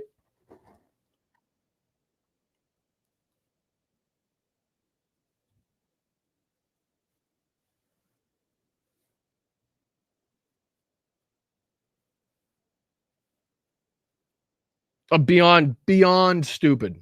Beyond stupid. I mean, it is, again, just the cost alone. I mean, it's, again, I'm still not sure he does not know it's not a fucking actual dome over this country. Can we just get that out of the way? Can we get that first and foremost out of the way? I, myself, am not 100% sure yet if Donald Trump understands that that it is not an actual dome over the United States that is going to be erected. Right? I mean, it's just a series of batteries that encompass an area that is made to protect that airspace because of the range of the missiles that they can be able to cover, right, like a dome, the airspace that needs to be protected. It's not an actual fucking giant dome being erected that is just going to, the missiles are going to bounce off of and go back into the Atlantic or the Pacific or the, it's fucking, I still don't understand. I'm not sure if he doesn't, I'm still not sure if he gets it. Still not sure. And none of them. They were all breaking up because there was no money. And then Biden came along. He took off all the sanctions on Iran. I mean, I put sanctions that were so strong. Anybody that did business with Iran could not do business with the United States. So everybody took a pass, including China. Biden came in. He just let everyone go by. And they became, they have over $300 billion today. So how do you get to a solution there? Oh, we'll get 100%. What is with this? He is literally creating an actual you. Like if you just turned him sideways like this a little bit, he's creating from the top of his head to his kneecaps is just a perfect U shape. I'm not even sure how that's done. I mean, that's like beyond scoliosis at this point. How do you do that? You know what? I know it. It's from years of blowing himself, right? It's from years of being the only person that will actually tug on his pecker. So he's really he's basically formed himself into that shape for convenience. Well, we're going to have a solution one way or the other. It's either going to be violent or not violent. And I far prefer nonviolent. I know so many Iranians from New York, from Washington, from different places. These are great people. Which totally has anything to do with the situation going on in actual Iran, right? To view them as people. And I don't want it to be a violent thing, but they're not going to have a nuclear weapon. But you said it was close the other day. You said it was close I to think a it's deal. close. Yeah, I mean, again, the whole it's a shame that we're close to a nuclear deal with Iran. When again, remind me, did we have one of those before? Didn't we have one of those nuclear deals with Iran? What happened to that deal, chat? Let me know in the chat what happened to that deal. I think, So does that mean that they're going to make enrich at any level, like a civilian level? No, I think they want to make a deal. You know, you say to yourself, they have massive oil, by the way. They have oil that lasts for 300 years. They have a lot. Wow, is he going to be surprised? Boy, oh boy, is he going to be surprised. 300 years. Jesus Christ. Who's been feeding him bullshit? You can tell he just came from the trip from the Middle East, right? Because he's been fed so much horse shit from these fucking crown princes and all these other assholes. Like, oh, don't worry, sir. Fucking oil for 300 years, we got you. You'll be very, very rich, very rich, very, very rich. You no worries, no worries. Your oil for 300 years. It's okay. And then they turn around like, he actually believes this. Fucking fat foreign bastard, this fuck. He believes us. A lot of oil. People don't realize they're one of the biggest in the world. And it's very good oil, meaning it's pure, perfect stuff. They don't have to spend a fortune on gases and energy in order to melt the rock and everything. They have pure, unadulterated, good oil. And you say, why does somebody... Pure, unadulterated, good oil. Not that Venezuelan tar that we only have one factory in the United States that can process it. It's just he's clearly looking for a way to describe a subject he knows nothing about, using a third grade vocabulary, and somehow the reporters, time and time again, let him get away with it. It's fucking amazing. That has that kind of, other than being politically correct, but when you have... Yeah, did he say, sorry, what was he talking about? Rock? Was he? Did I catch a rock in there? Were you calling from a walkie-talkie? Let's see. Melt the rock and everything. They have pure...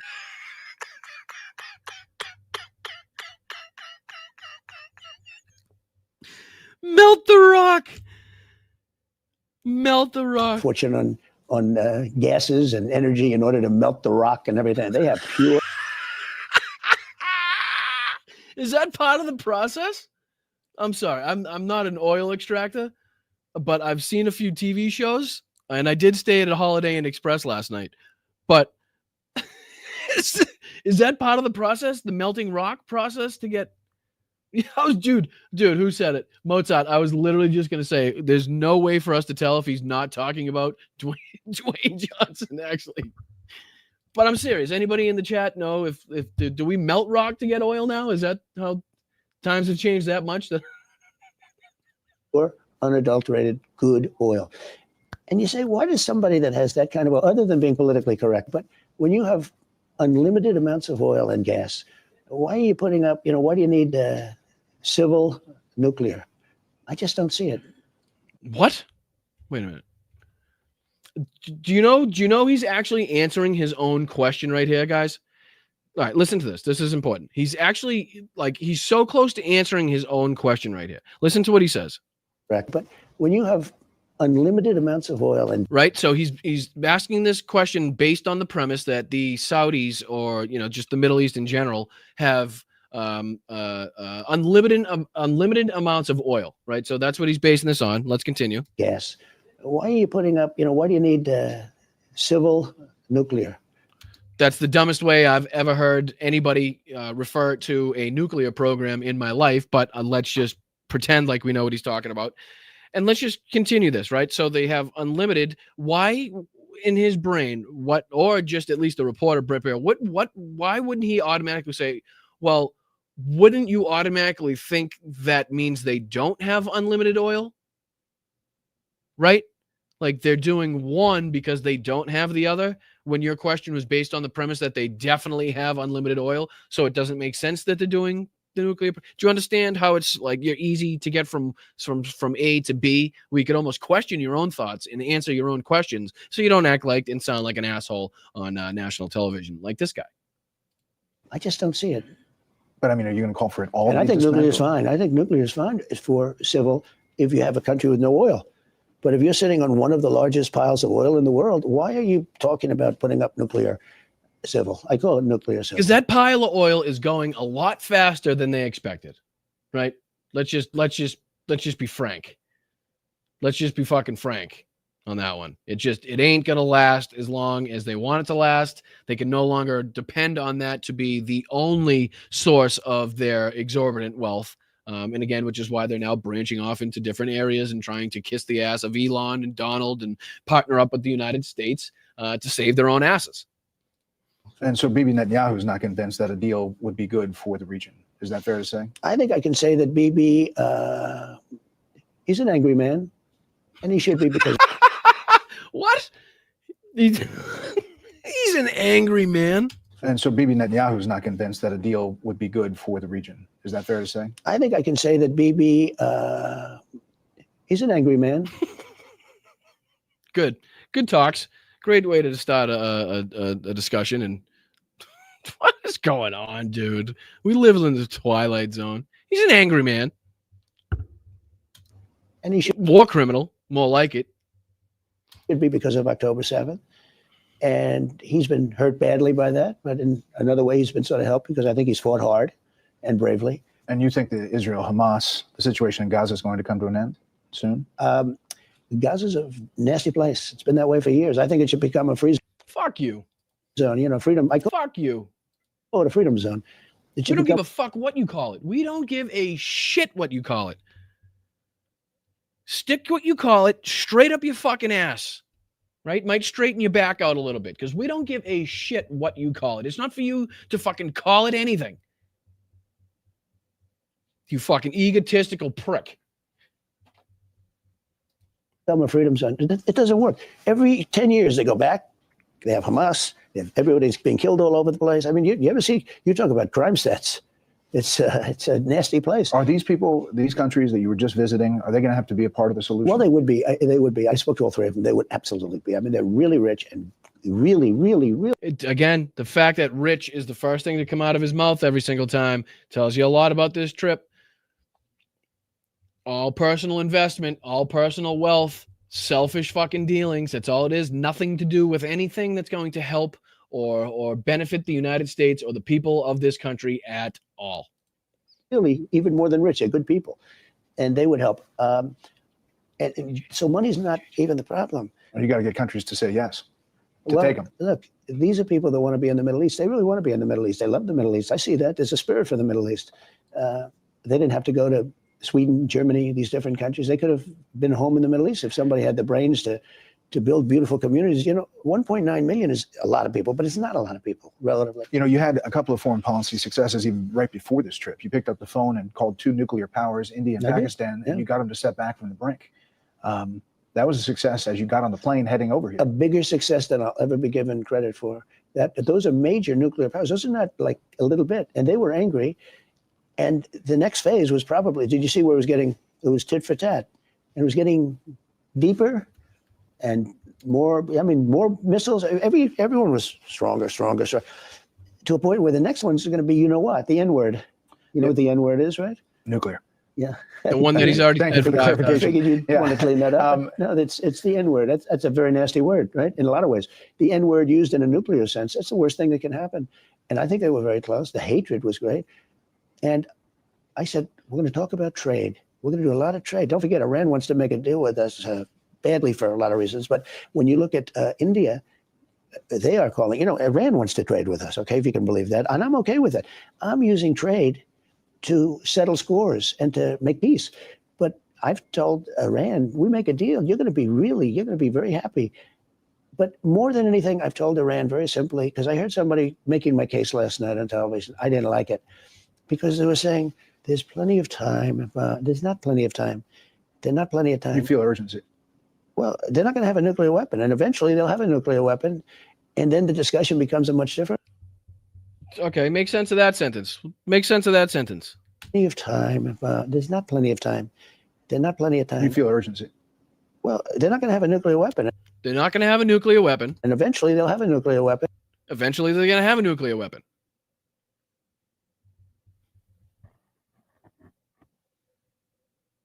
Okay.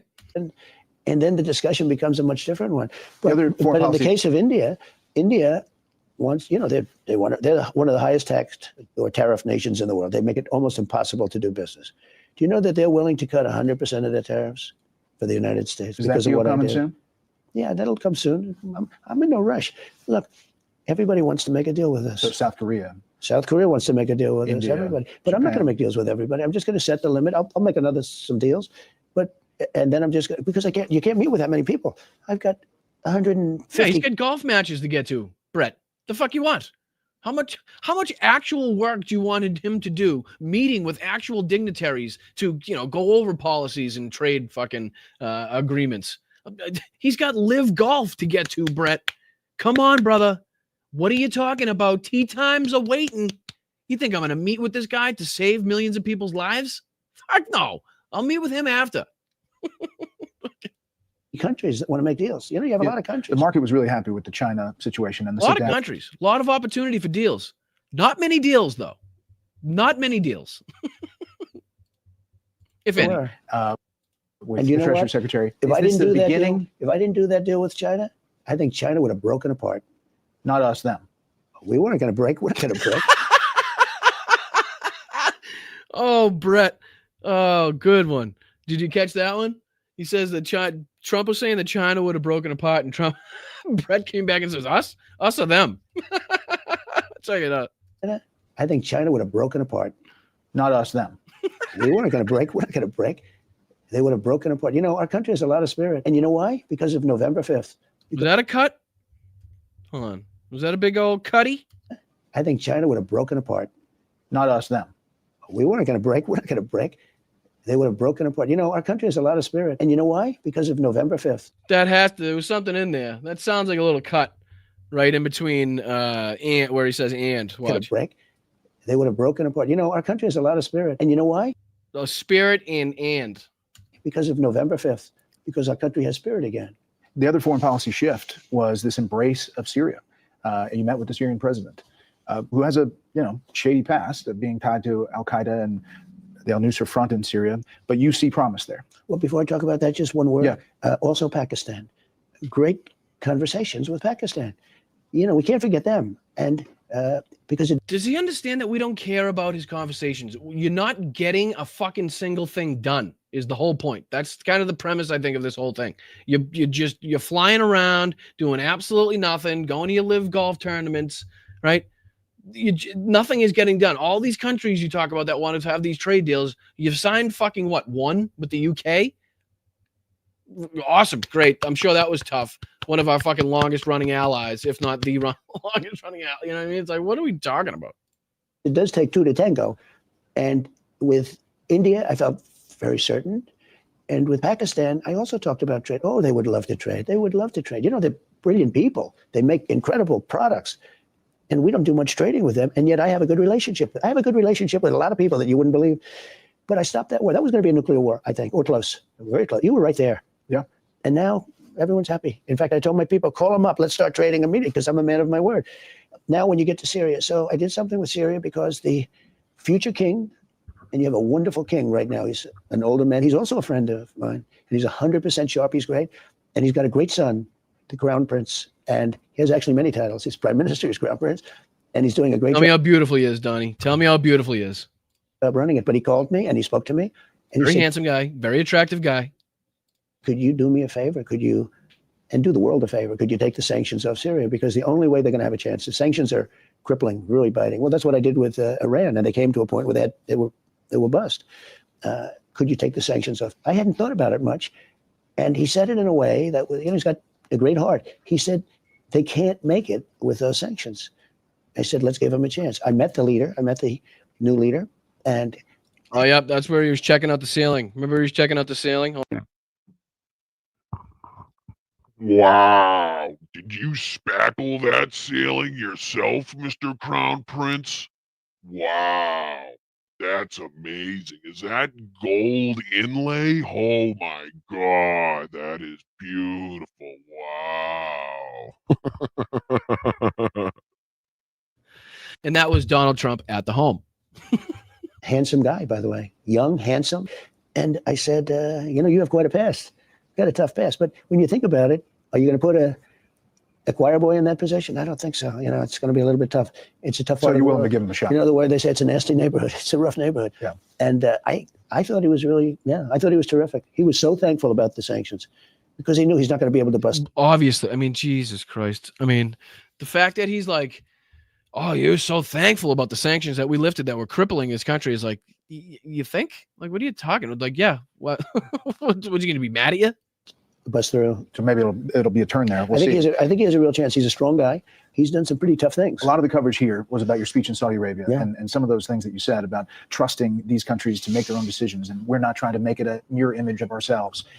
Big foreign policy we have our thoughts. own problems. Yeah. But a lot of the coverage back home was about this donation of the Qatar Boeing jet. And I've heard you talk about it. Until you bring this up now, I haven't heard about it for 3 days. I know, but I'm just. we can talk about it again. Well, hold on. Do I have a bullshit? I think I do. He says he hasn't heard about it in 3 days talking about the jet when it was literally the biggest story. Come on. Did I get rid of it? Maybe I got rid of it. I can only have some. All I smell is your bullshit. Yeah, come on. Horse shit. Are you telling me he hasn't heard anybody talking about him acquiring this plane? Come on. You ready? Briefly. You ready? No, I heard all the answers. Well, no, but your audience has to hear the answers. They're giving it to the Defense Department. To be very simple. Yeah. They're giving it to the United States Air Force / Defense Department of the United States. They're not giving it to me. I made a good deal. We need a plane for a couple of years before. Lies. Bullshit and lies. What happens is the United States Air Force will take, fucking ownership of, or, handle it so they could go through it. And again, if this was to happen, upgrade it, retrofit it, make sure that it has the necessary equipment that is, Air Force One capable stuff, right? So not really what's equipped on the plane right now that's 13 years old, right? So they'd probably want to update the things, which would cost a ton of money. And not only after that, but where does it go, Donnie? Where does it go afterwards? Is he going to talk about that? You think he's going to say that it's get donated to his library, right? You think that's going to come up in conversation? Before we get the other ones, because Boeing is very late. Boeing is sadly. Did you talk to the CEO? I did. I said, let's get, in the meantime, I got them 160 planes to build. I said, how about the two that you're supposed to build for our country? Now, they are different. They're extremely complex, and I'm not going to go into it, but they're not like a normal plane. It's not like building a 747 normal. We could put people on the moon before but let me tell you, the Boeing Air Force One. People knew I was angry at Boeing. A lot of people know. These people know. They're very smart down here. And they suggested if we can do anything at all to help, because we have 40-year-old planes right now. Our Air Force One is actually two planes. It's 747s. I don't think people know that. 40 years. It's 4 decades old, the current Air They're Force 40 One. years old. They're more than that. I think they're 42 now. I've been saying 40 for 2. And again, working fucking like a charm. Fucking not a fucking issue with it that has been reported. You know what I mean? Still flying well, both of them. Still capable of communicating wherever and with whomever, probably wherever. Probably still the most advanced technologically advanced plane on the planet, or both of them, right? Planes are made to last, they're made to last. Let's just put it that way. A lot of planes you'd be surprised that you're flying on are not brand new aircraft. I'm sure you'd be surprised to find out they didn't come out of the factory yesterday. 2 years. They're 42. We shouldn't have a 42-year-old plane. And you know what? There's nothing unsafe about it. In many cases, they're just as safe or more safe. They're heavier. They throw out a lot more for the environmentalists out there to turn them. They throw out a little more than a modern engine would throw out. But they're good. But they're 42 years old. And when we landed, I saw the other day when we landed, we parked right next to the 747 of Qatar. And we parked next, there was another 747, 2 or 3 of them, which the Arab world has. And when you look at a new 747 and you look at a plane that's 42 years old, not even the same plane. Right. What are we talking about here? What the fuck are you talking about here? Another dick measuring competition because you pulled up in your plane and another plane was bigger. Your Fifi's got hurt, right? Your little PP got hurt. Got a little droopy, did it? Little droopy saddy. Oh, yeah, because your plane's a little bit smaller than the other ones. The other ones are bigger and sleeker and sharper, and it doesn't look right. We have a problem with Boeing now. And it doesn't look right. That's the whole thing. It doesn't look right. He's Mr. My hair's falling out, and you can see my pink scalp's worried about looks, ladies and gentlemen. Mr. I wake up every morning and slap on and slather on orange clown makeup is now talking about appearances. Again, it's a very complex plane. And again, I'm pretty sure Air Force One is more function over beauty. right? I think that's the whole point of the aircraft is the function of the aircraft and its usability and its safety and its deterrent systems and its, defense systems. That, like, I think that's basically why, Air Force One is Air Force One. It's not made to go out there and fucking, be the prettiest, I don't think. It's a much different plane than a normal plane would be. Okay. And they're doing a great job. They're coming back, and they're coming back strong. But I'm angry about it for the two planes. They should be able to knock them off in no time. And it's, they're not able to do that. And yeah, as I just explained how complicated these planes are, right, and how it, the systems in them are so extreme. They should also be able to churn these things out in a week or two, because I'm sure that would be safe, right? That's just what you want to do, is rush the aircraft, especially built by Boeing, knowing the history of the failures of Boeing in recent years. We definitely want them to rush the building of the most important aircraft carrying the most important official in our country. That's just what we want them to do. Rush that shit. Just slap it together, baby. He said, great gentleman, Tamim. He said, and again, I just want to let everybody know that this is now the president of the United States simping for and trying to, I don't know, justify the fact that he wants a fucking 747 from Qatar to be used as Air Force One. I mean, can we get, I know it's fucking, this is like, sideshow bullshit compared to what else is going on in the world. I understand this is like, I would say more of a distraction, probably never going to happen, way too much going into it. But the fact that we now have the president of the United States sitting there trying to justify the use of a Qatari 747 as Air Force One is should blow your fucking mind. If you didn't realize where we were in terms of politics in today's terms, this should tell you everything, right? The resistance on our side, you fabulous people like Bob, Lynette, like Andrea and Hawk and Seven Dogs. You are the people here fighting on the side of normalcy, reality, compassion, fighting for people's rights to be equal regardless of who they are, fighting for the wealth in this country to come back down to the middle and the lower classes instead of being sucked up by the top 1%, right? You guys are the fucking people. And on the other side are the rich, powerful, moronic, brainless pieces of shit trying to justify a $400 million gift from Qatar and to use that plane as Air Force One. That's where we are right now. That's just wanted to throw that in a little circle, a little box for you guys to take it home with. Help if you want. I said, how can you help? Well, we happen to have a plane. And I said, well, what do you want to do? He said, you have been, and he doesn't mean me, although I have been good. He means our country has defended them, has done great things with them. They might not be there. Look, right next to our end. And he is right next to, he's not like an hour away. Like I flew an hour to one, I flew an hour to here, but that one you don't have to fly. All you have to do is walk right across the border if you want. And this has been your geography lesson by Donald Trump, ladies and gentlemen. I mean, it's literally touching, right? Right next to it. And he said, it's literally touching. Your country has been very good to us. I would love to do something to help with this situation you have with Air Force One. I said, that's nice. What do you suggest? And he suggested this. And what is the problem with Air Force One? What's going on? Is he just talking about the fact that Boeing is taking a long time to build it? That's the problem. So we're just going to scrap the fucking hundreds of millions of dollars spent on, research and development, the actual materials and the building of Air Force One by Boeing, wherever they're at in that process. We're just going to scrap all that. And we think that's somehow efficient, talking about waste, fraud, and abuse in the government. Does that seem a little bit wasteful, like they were paying government employees not to come to work? Right? We're talking about efficiency, the efficiency cartel here. What's up, B? What up, dude? I sure will, my man. And if you weren't here, what is this little line? The little line on my computer? No, it shows up every now and again. Looks like it's like right in my, I don't know. We'll figure it out. But B, if you didn't know, I'm heading to Ukraine to deliver some ambulances, buddy. I'm heading to Ukraine, my friend, doing my part, doing what I can, in case you missed the beginning of the show. But thanks, Barack. Appreciate you, buddy.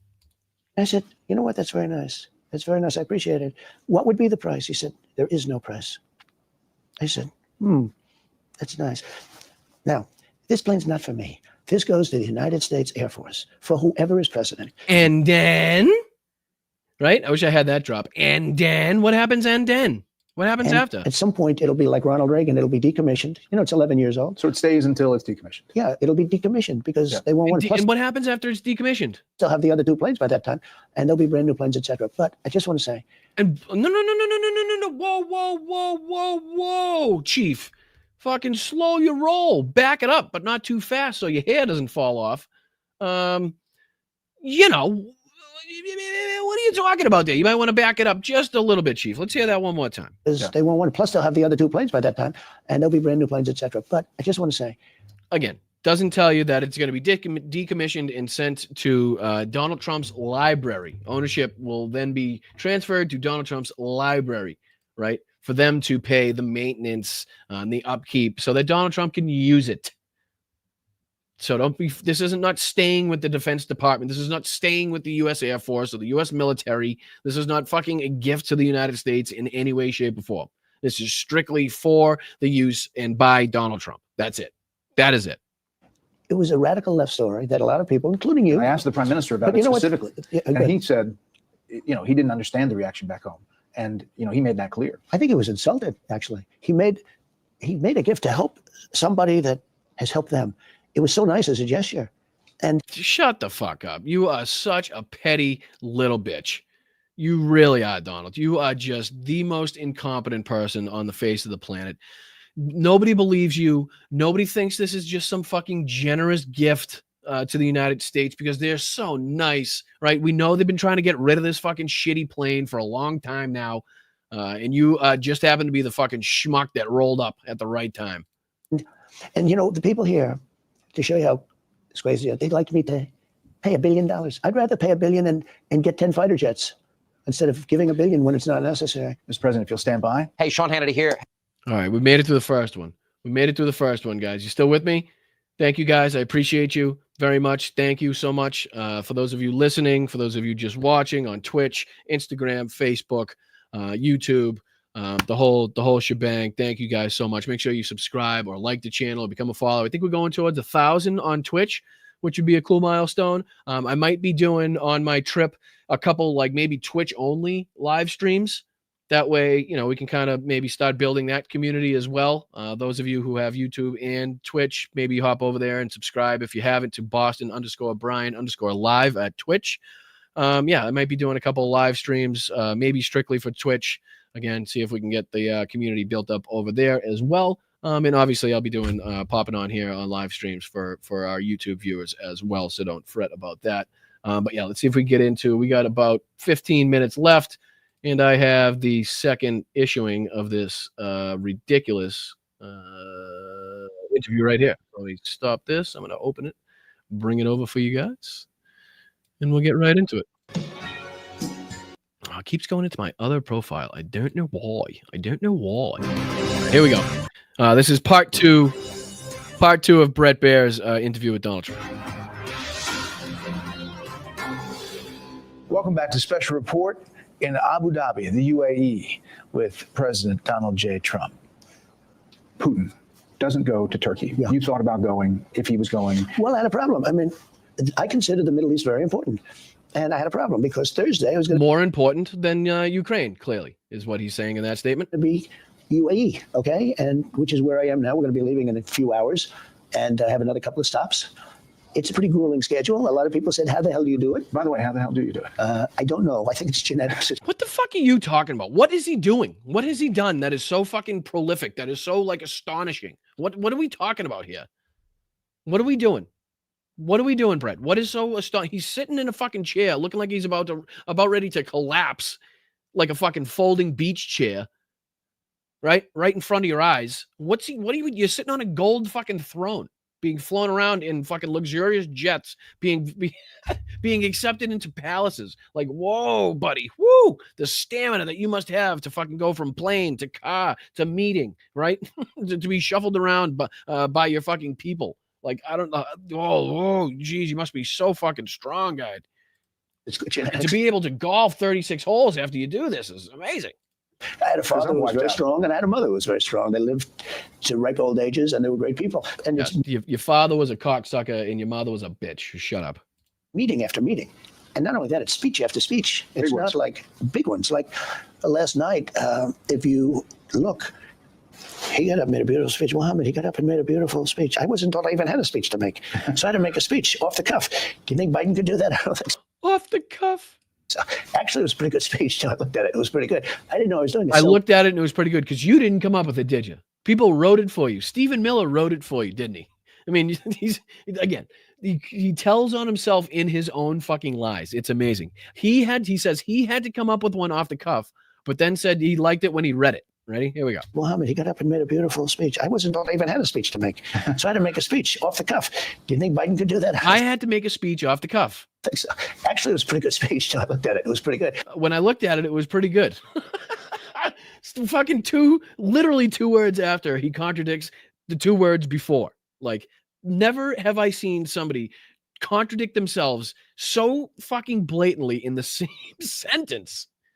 Like, Jesus Christ. I didn't know I was doing it. So, but it's meeting after meeting with the highest level people. These are great people. They love us again. That was a cut, right? That was a cut, right? It's meeting after meeting with the highest level people. These are great people. That's definitely a cut. Can we sue? Hold on, guys. That was a cut. No, we got to make it big for this one. This video has been altered. Let's see. Can we go to another? This video right here has been altered. I am now formally issuing a lawsuit against Fox News and Brett Baier in particular for editing this content and making it into a totally different piece of content that is clearly illegal per Donald Trump's $60 million lawsuit against, 60 Minutes, a lawsuit against 60 Minutes. I think it's actually an exorbitant amount, much more than that. But yeah, so since this is edited, right? This is edited. We can see this. Fox is now complicit in the editing and transformation of the answer by the president of the United States. So therefore, making it so the public can understand what he's talking about. So my lawsuit should go forth if Donald Trump's lawsuit is going to go forth. They love us again. They were not feeling love at all. They were going to China. They're not going to China anymore. You were going to go to Turkey. Putin doesn't show. Zelensky shows. No, I was never scheduled to go. No, you weren't scheduled, but you were talking about maybe you would go if it all came together. But I tell you what, so I would not have wanted to disappoint UAE because that was my stuff. And if I went to Turkey, I couldn't go here. And it would have been very hard for me to say I'm not doing it. On the substance, what do you think is going through Putin's mind? You said get to the table. You said stop bombing. He hasn't stopped. All right, Brett. Here we go. I want to hear this full question and the full answer. Let's go. What's in Putin's mind is the question. Since what do you think is going through Putin's mind? You said get to the table. You said stop bombing. He hasn't stopped bombing. He's not at the table. And what do you think is happening? Well, he is at the table. And he's not at the table. He couldn't be further from the table. If he's at the table, it's one of those ridiculously fucking long tables we saw during COVID, right, from Russia. And you're at one far end, and he's at the fucking complete other end of that table. If there is a table, I haven't seen a table. He's not at the table. Nothing he said even remotely implies that he's at the table, ready to talk for this. So fucking blow it out your ass. He wanted this meeting, and I always felt there can't be a meeting without. He wanted the meeting he didn't show up to. Putin wanted the meeting that he didn't go to? Me, because I don't think a deal is going to get through. There's a lot of hatred on both sides. I have a very good relationship with Putin. I think we'll make a deal. We have to get together, and I think we'll. Did he just contradict himself again in the same sentence? I don't think there's a deal going to be done because there's a lot of hatred. Oh, thank you, Patrick. Thank you, buddy. Thank you, Brian and the mods. Another great show. You're pretty wicked awesome. Let's fucking go. Waiting for the new merch. Boston Brian, he's not yelling. He's just from Boston. Oh, that's great. That's great. Thank you, Patrick. I'm gonna have to I'll have to save that one for a shirt recommendation. Thank you, buddy. But yeah, here we go. And I always felt there can't be a meeting without me because I don't think a deal is going to get through. There's a lot of hatred on both sides. I don't think a deal is going to get through because there's a lot of hatred on both sides. Okay. Very next words out of his mouth are, I have a very good relationship with Putin. I think we'll make a deal.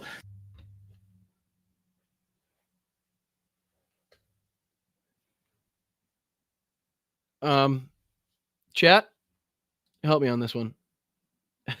With tears in their eyes. Help me on this one, guys. I mean, is that not a direct contradiction of what he just said? Let's see. We have to get. meeting.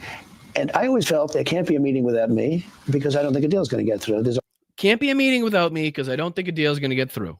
a lot of hatred on both sides. A lot of hatred on both sides. No deal is going to get through. I have a very good relationship with Putin. I think I have a very good relationship with Putin. A deal. And I think he's going to sign a deal. What the fuck? How does that contradiction leave your mouth? To get together, and I think we'll probably schedule it because I'm tired of having other people. Brett, is there any chance you could mention the 24 hours thing, buddy? Please, Brett, my man.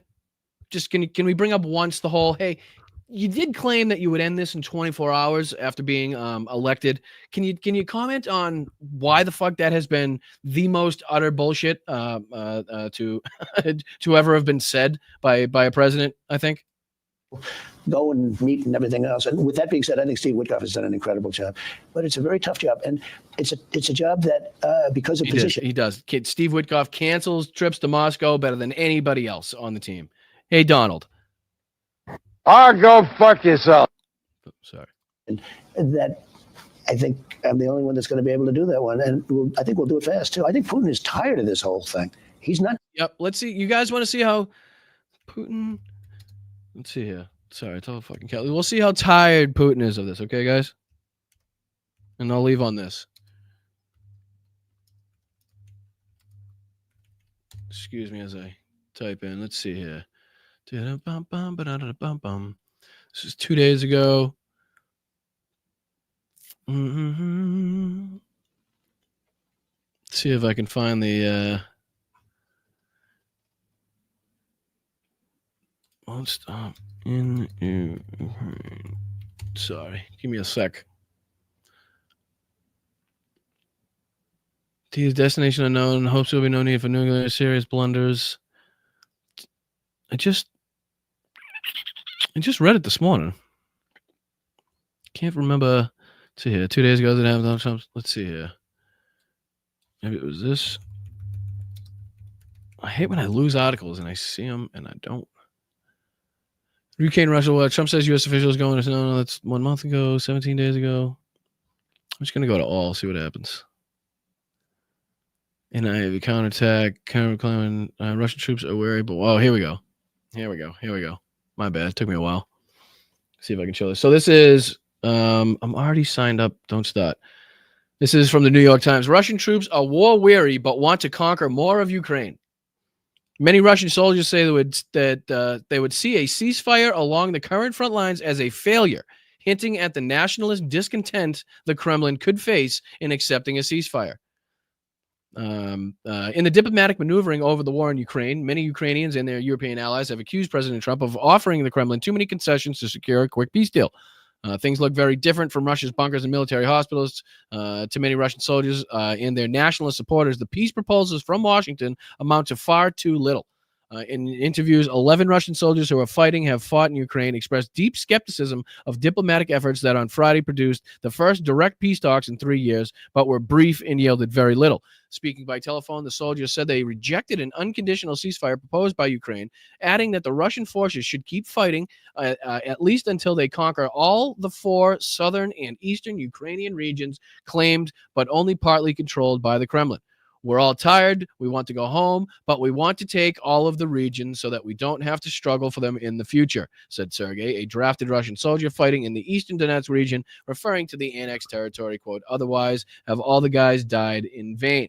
Now, the interviews are a rare window into Russian military morale, underlining domestic challenges President Vladimir Putin of Russia would face in ending the war on terms that fall short of his maximalist goals. The soldiers' demands also suggest that Mr. Putin's hasty annexation of the 4 Ukrainian regions early in the war may have limited his current options and negotiations because a significant part of the population would view anything less as a defeat.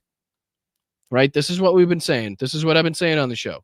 The Russian hardliners, the Russian nationalists, right? They would actually consider the ceasefire as a treasonous action, as a defeat against their intentions, their original intentions. The New York Times verified identities of the soldiers through the social media and personal accounts, but withholding their last names to protect them against retribution. Let's see here. Doesn't sound to me. I'm in the middle of all this mess, and honestly, I am tired of it. I have no more desire to keep stewing in this soup. He and Sergei were among the 300,000 Russian men who were hastily called up by Mr. Putin in late 2022. The drafted men helped the Russian army stabilize the front and regain the initiative, yada, yada, yada. Someone sent me a video recently, girls, boys dancing, hanging out in bars, partying until the morning. Meanwhile, there's a war going on. A volunteer Russian soldier in Donetsk. Everyone has forgotten about us. We have long stopped being heroes to anybody. Yeah, so again, nothing, no sign, no talk from Vladimir Putin, anybody in the Kremlin, the Russian military of wanting to do anything but conquer more territory, kill more Ukrainians, so they don't have to do it in the future, right? So this right here just totally contradicts everything Donald Trump said about Vladimir Putin wanting peace and he's at the table. No, he's not. The Russian troops and the Russian nationalists behind Vladimir Putin, right, will see this as a defeat, which is why it's continuing to this point and why Donald Trump has failed in every attempt and looks like a complete asshole in this endeavor, right? So just wanted to share a little bit of that, fill you in on that. But yeah, I'll let you guys go. I'm going to first obviously thank everybody that was kind and contributed to the channel in either super chat, super thanks, became a member, hit a milestone as a member, became a Patreon.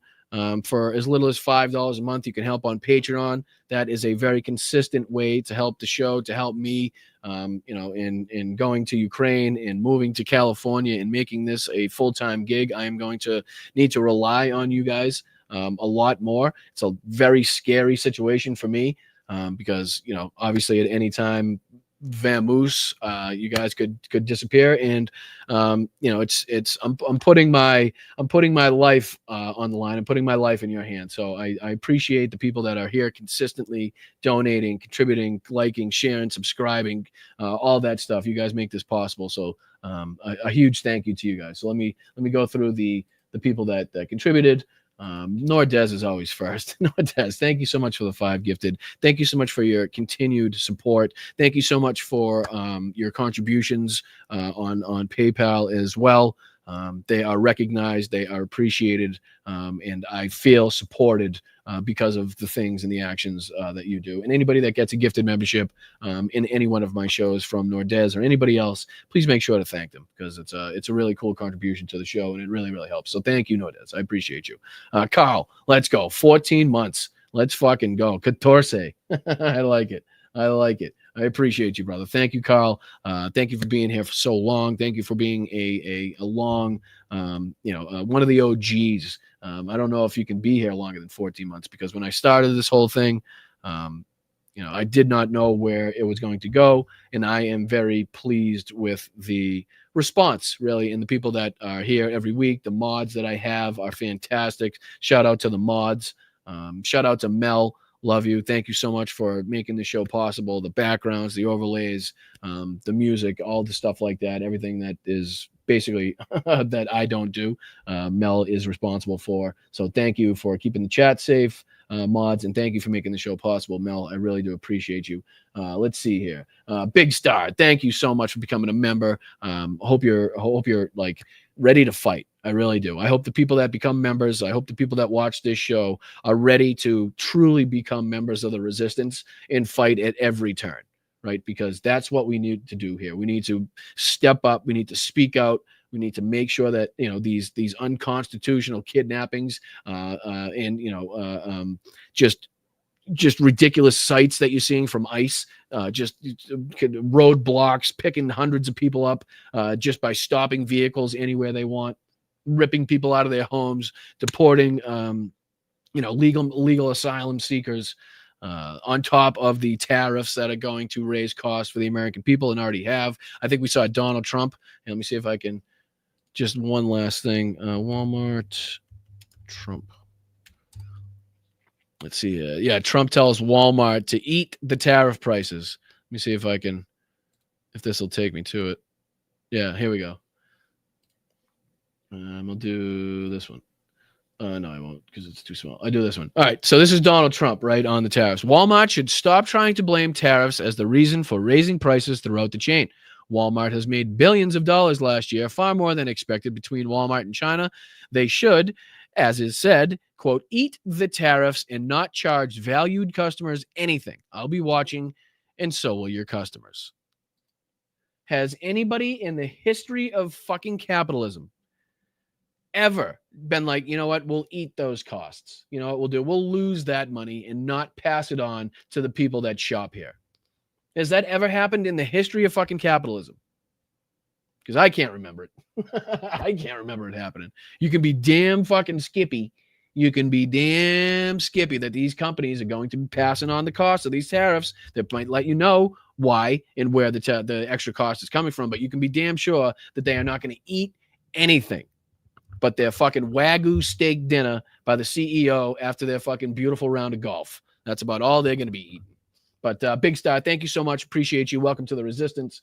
Welcome to the family. Slacks, as always. Slacks. You know, I don't like you bringing up the Celtics. I really don't. The wound is still open. I'm still a little bit sore, but I appreciate you. I'm only kidding. Only kidding. Thank you, Kathleen. Appreciate you. Thank you so much for the $5 contributions. You guys are fucking fantastic. It's contributions like this, really, $1, $2, $5. That's what keeps us going. It really does. And if you're in the position to do so, if you're in the position to, you know, fucking say, hey, this $5 is not going to affect the rest of my life. I'm still going to be able to eat, do the things I need to do. Those are the people that I appreciate that can contribute. But if you cannot, I know times are tough. We're talking about tariffs and price raises all over the place. If you cannot, like, share, subscribe, free things, comment on the show, share it out afterwards. Those things are more than helpful. More than helpful. So everybody can play a part in this. So thank you, Kathleen. Let's go, Jorge. Stay safe, Brian. I very much plan to.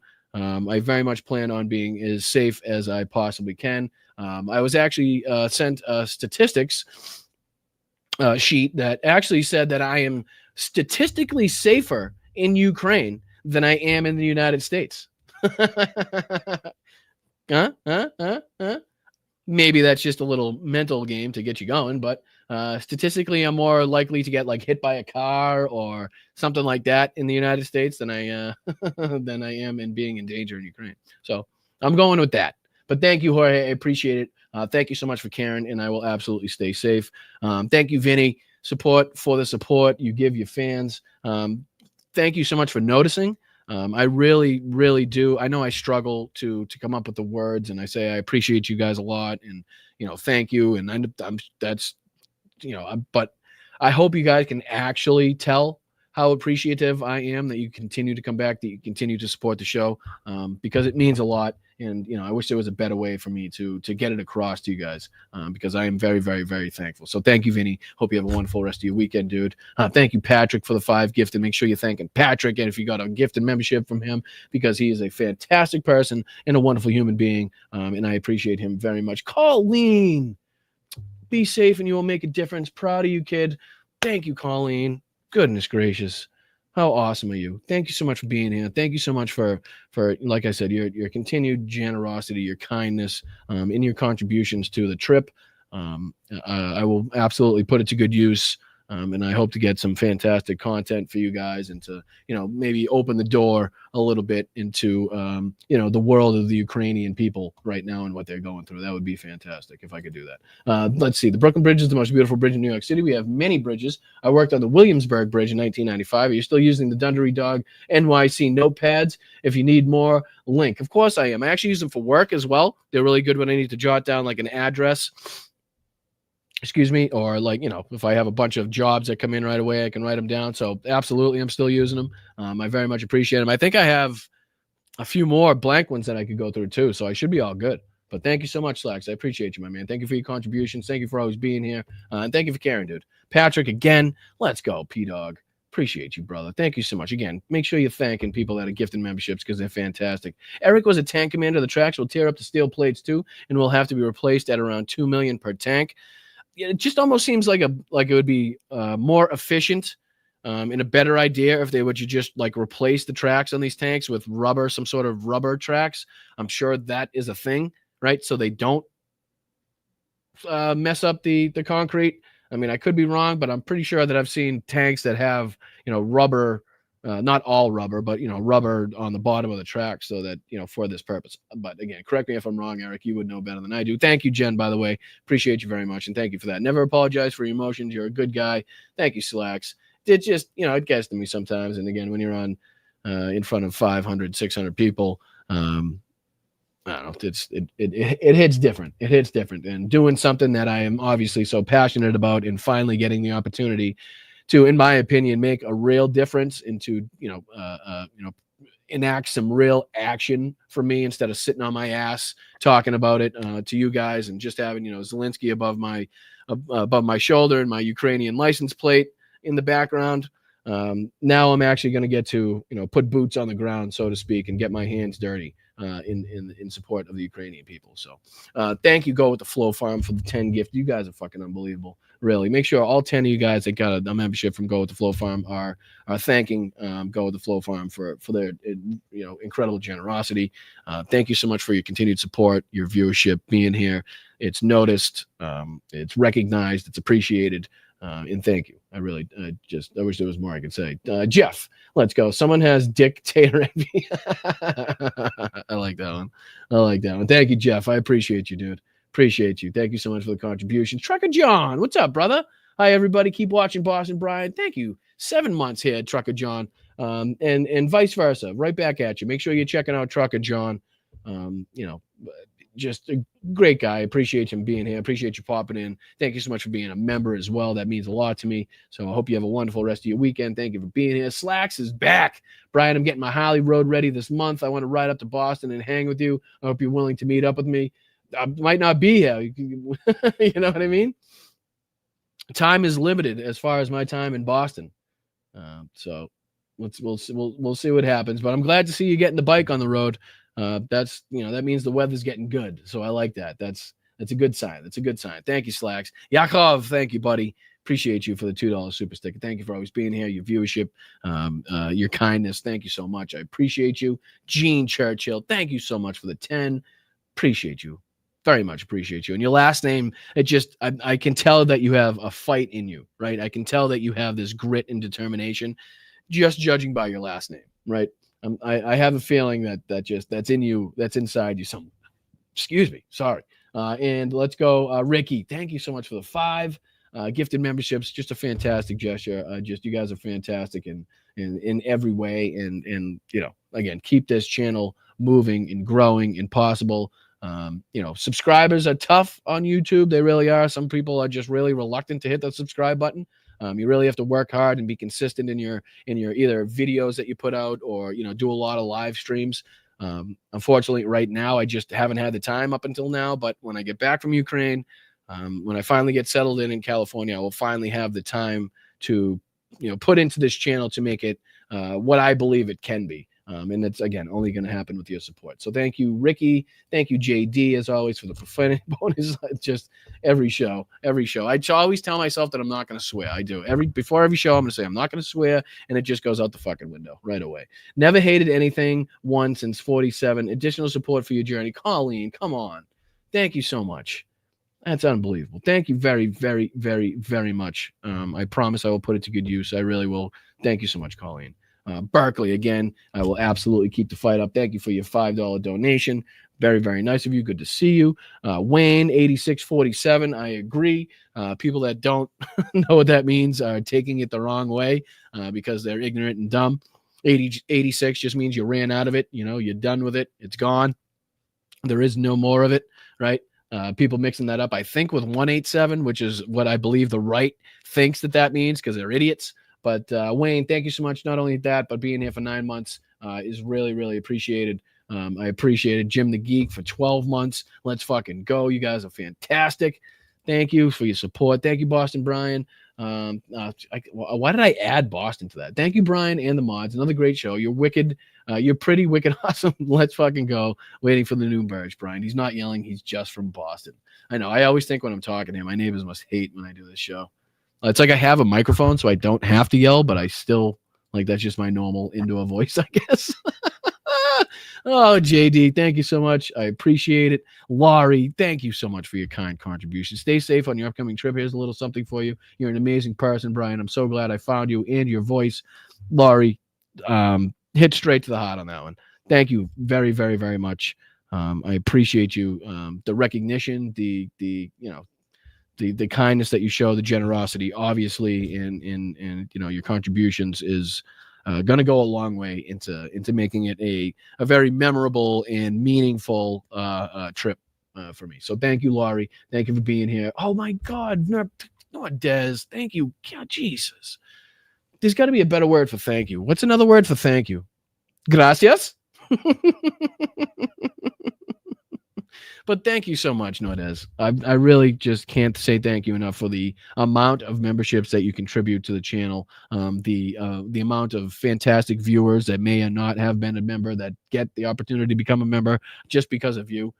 So it is, again, noticed, it is appreciated, and I thank you very much. For Flipper, thank you so much. Congrats on your new adventures, Brian. Stay safe. Did you change your name too? Wasn't it Flapper before? Did you change it because I can't say it right? I feel bad. But thank you so much. 3 months of a membership. That's amazing. And thank you for the congratulations right back at you for your 3 months. So thank you very much. Becky's been here for 13 months. Travel safely, and remember, we are in your pocket.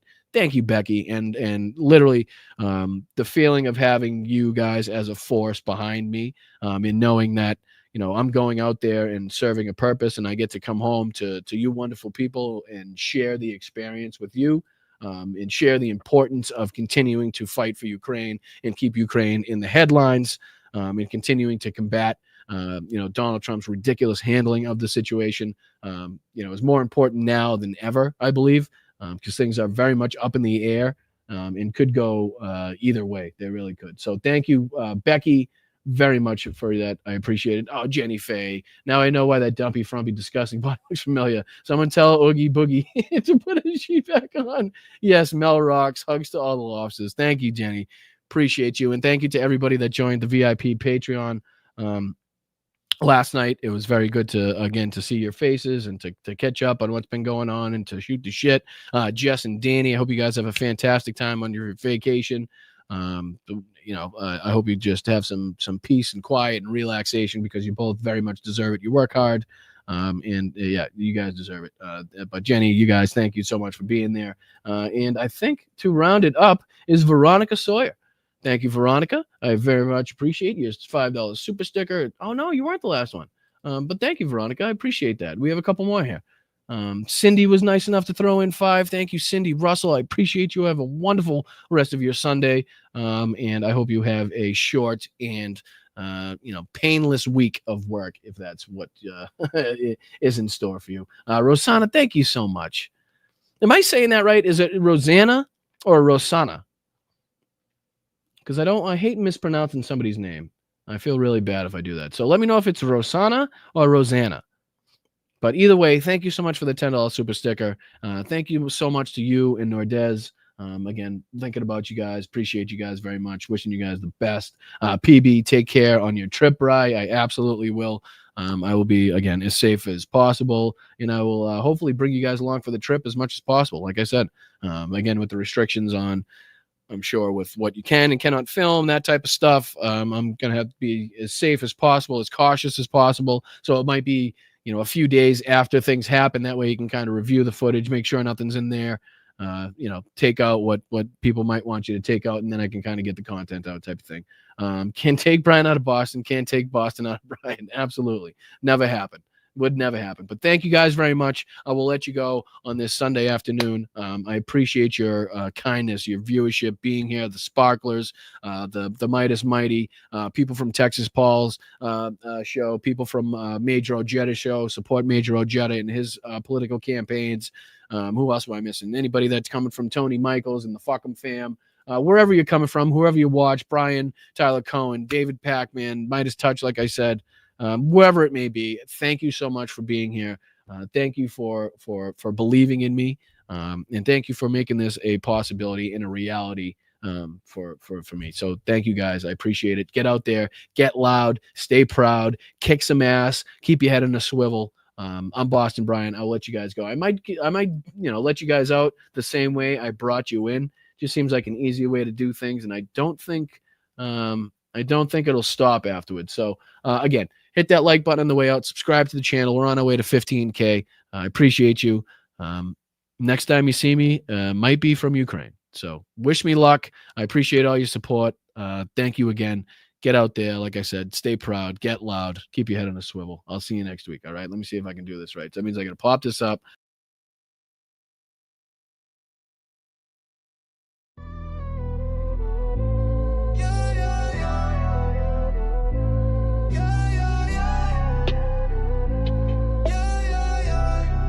Yo, here to demolish myth.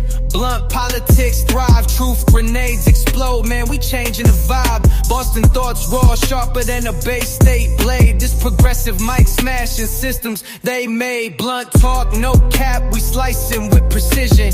Anti-fascist flames burning up the division. From the streets to the airwaves, knowledge collisions. Boston in the building, sharp edge decisions. Microphone defender, fight the power relentless. Whipping words like pucks, their system defenseless. Palisade predators, we exposing designs. Blueprints for the people, yeah, redraw the lines. Blunt talk, no cap, we slicing with precision. Anti-fascist flames burning up the division. From the streets to the airwaves, knowledge collisions. Boston in the building, sharp edge decisions. Corporate lies crumble, hammer drops on stone. Microphone sermons breaking thrones, overthrown. Revolution breathes where the truth's been silenced against fascist tides. Yo, we weaponize the science. Stand tall, head high, fists up, no fear. This is Boston politics, the truth so severe. Blunt politics, podcast, power for the masses. Together we shatter chains and break biased glasses.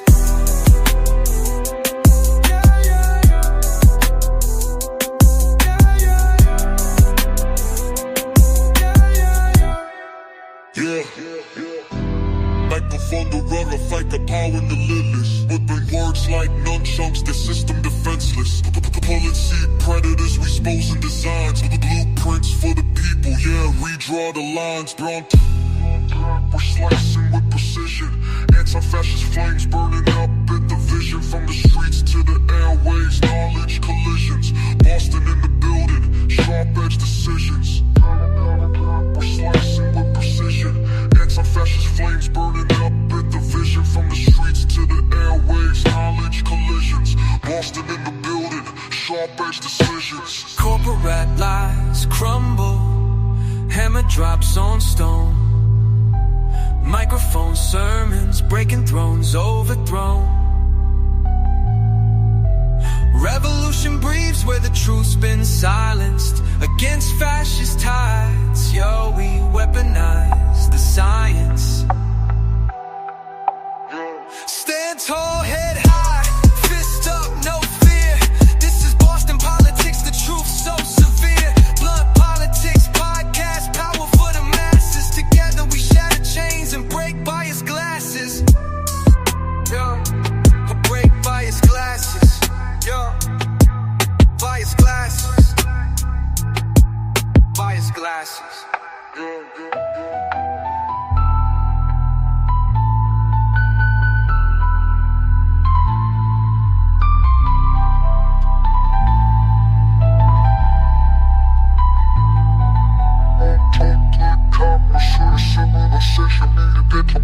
Fight club, not get the first and from the streets to the airways, knowledge collisions.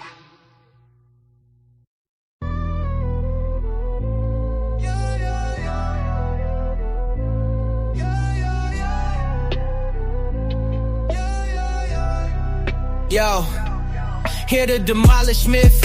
Blunt politics thrive, truth grenades explode, man, we changing the vibe. Boston thoughts raw, sharper than a Bay State blade. This progressive mic smashing systems they made. Blunt talk, no cap, we slicing with precision.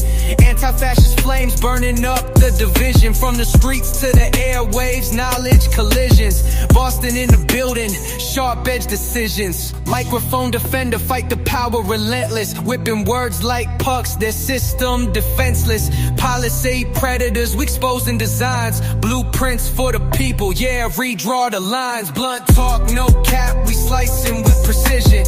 Anti-fascist flames burning up the division. From the streets to the airwaves, knowledge collisions. Boston in the building, sharp edge decisions. Corporate lies crumble, hammer drops on stone. Microphone sermons breaking thrones, overthrown. Revolution breathes where the truth's been silenced against fascist tides. Yo, we weaponize the science. Stand tall, head high, fists up, no fear. This is Boston politics, the truth so severe. Blunt politics podcast, power for the masses. Together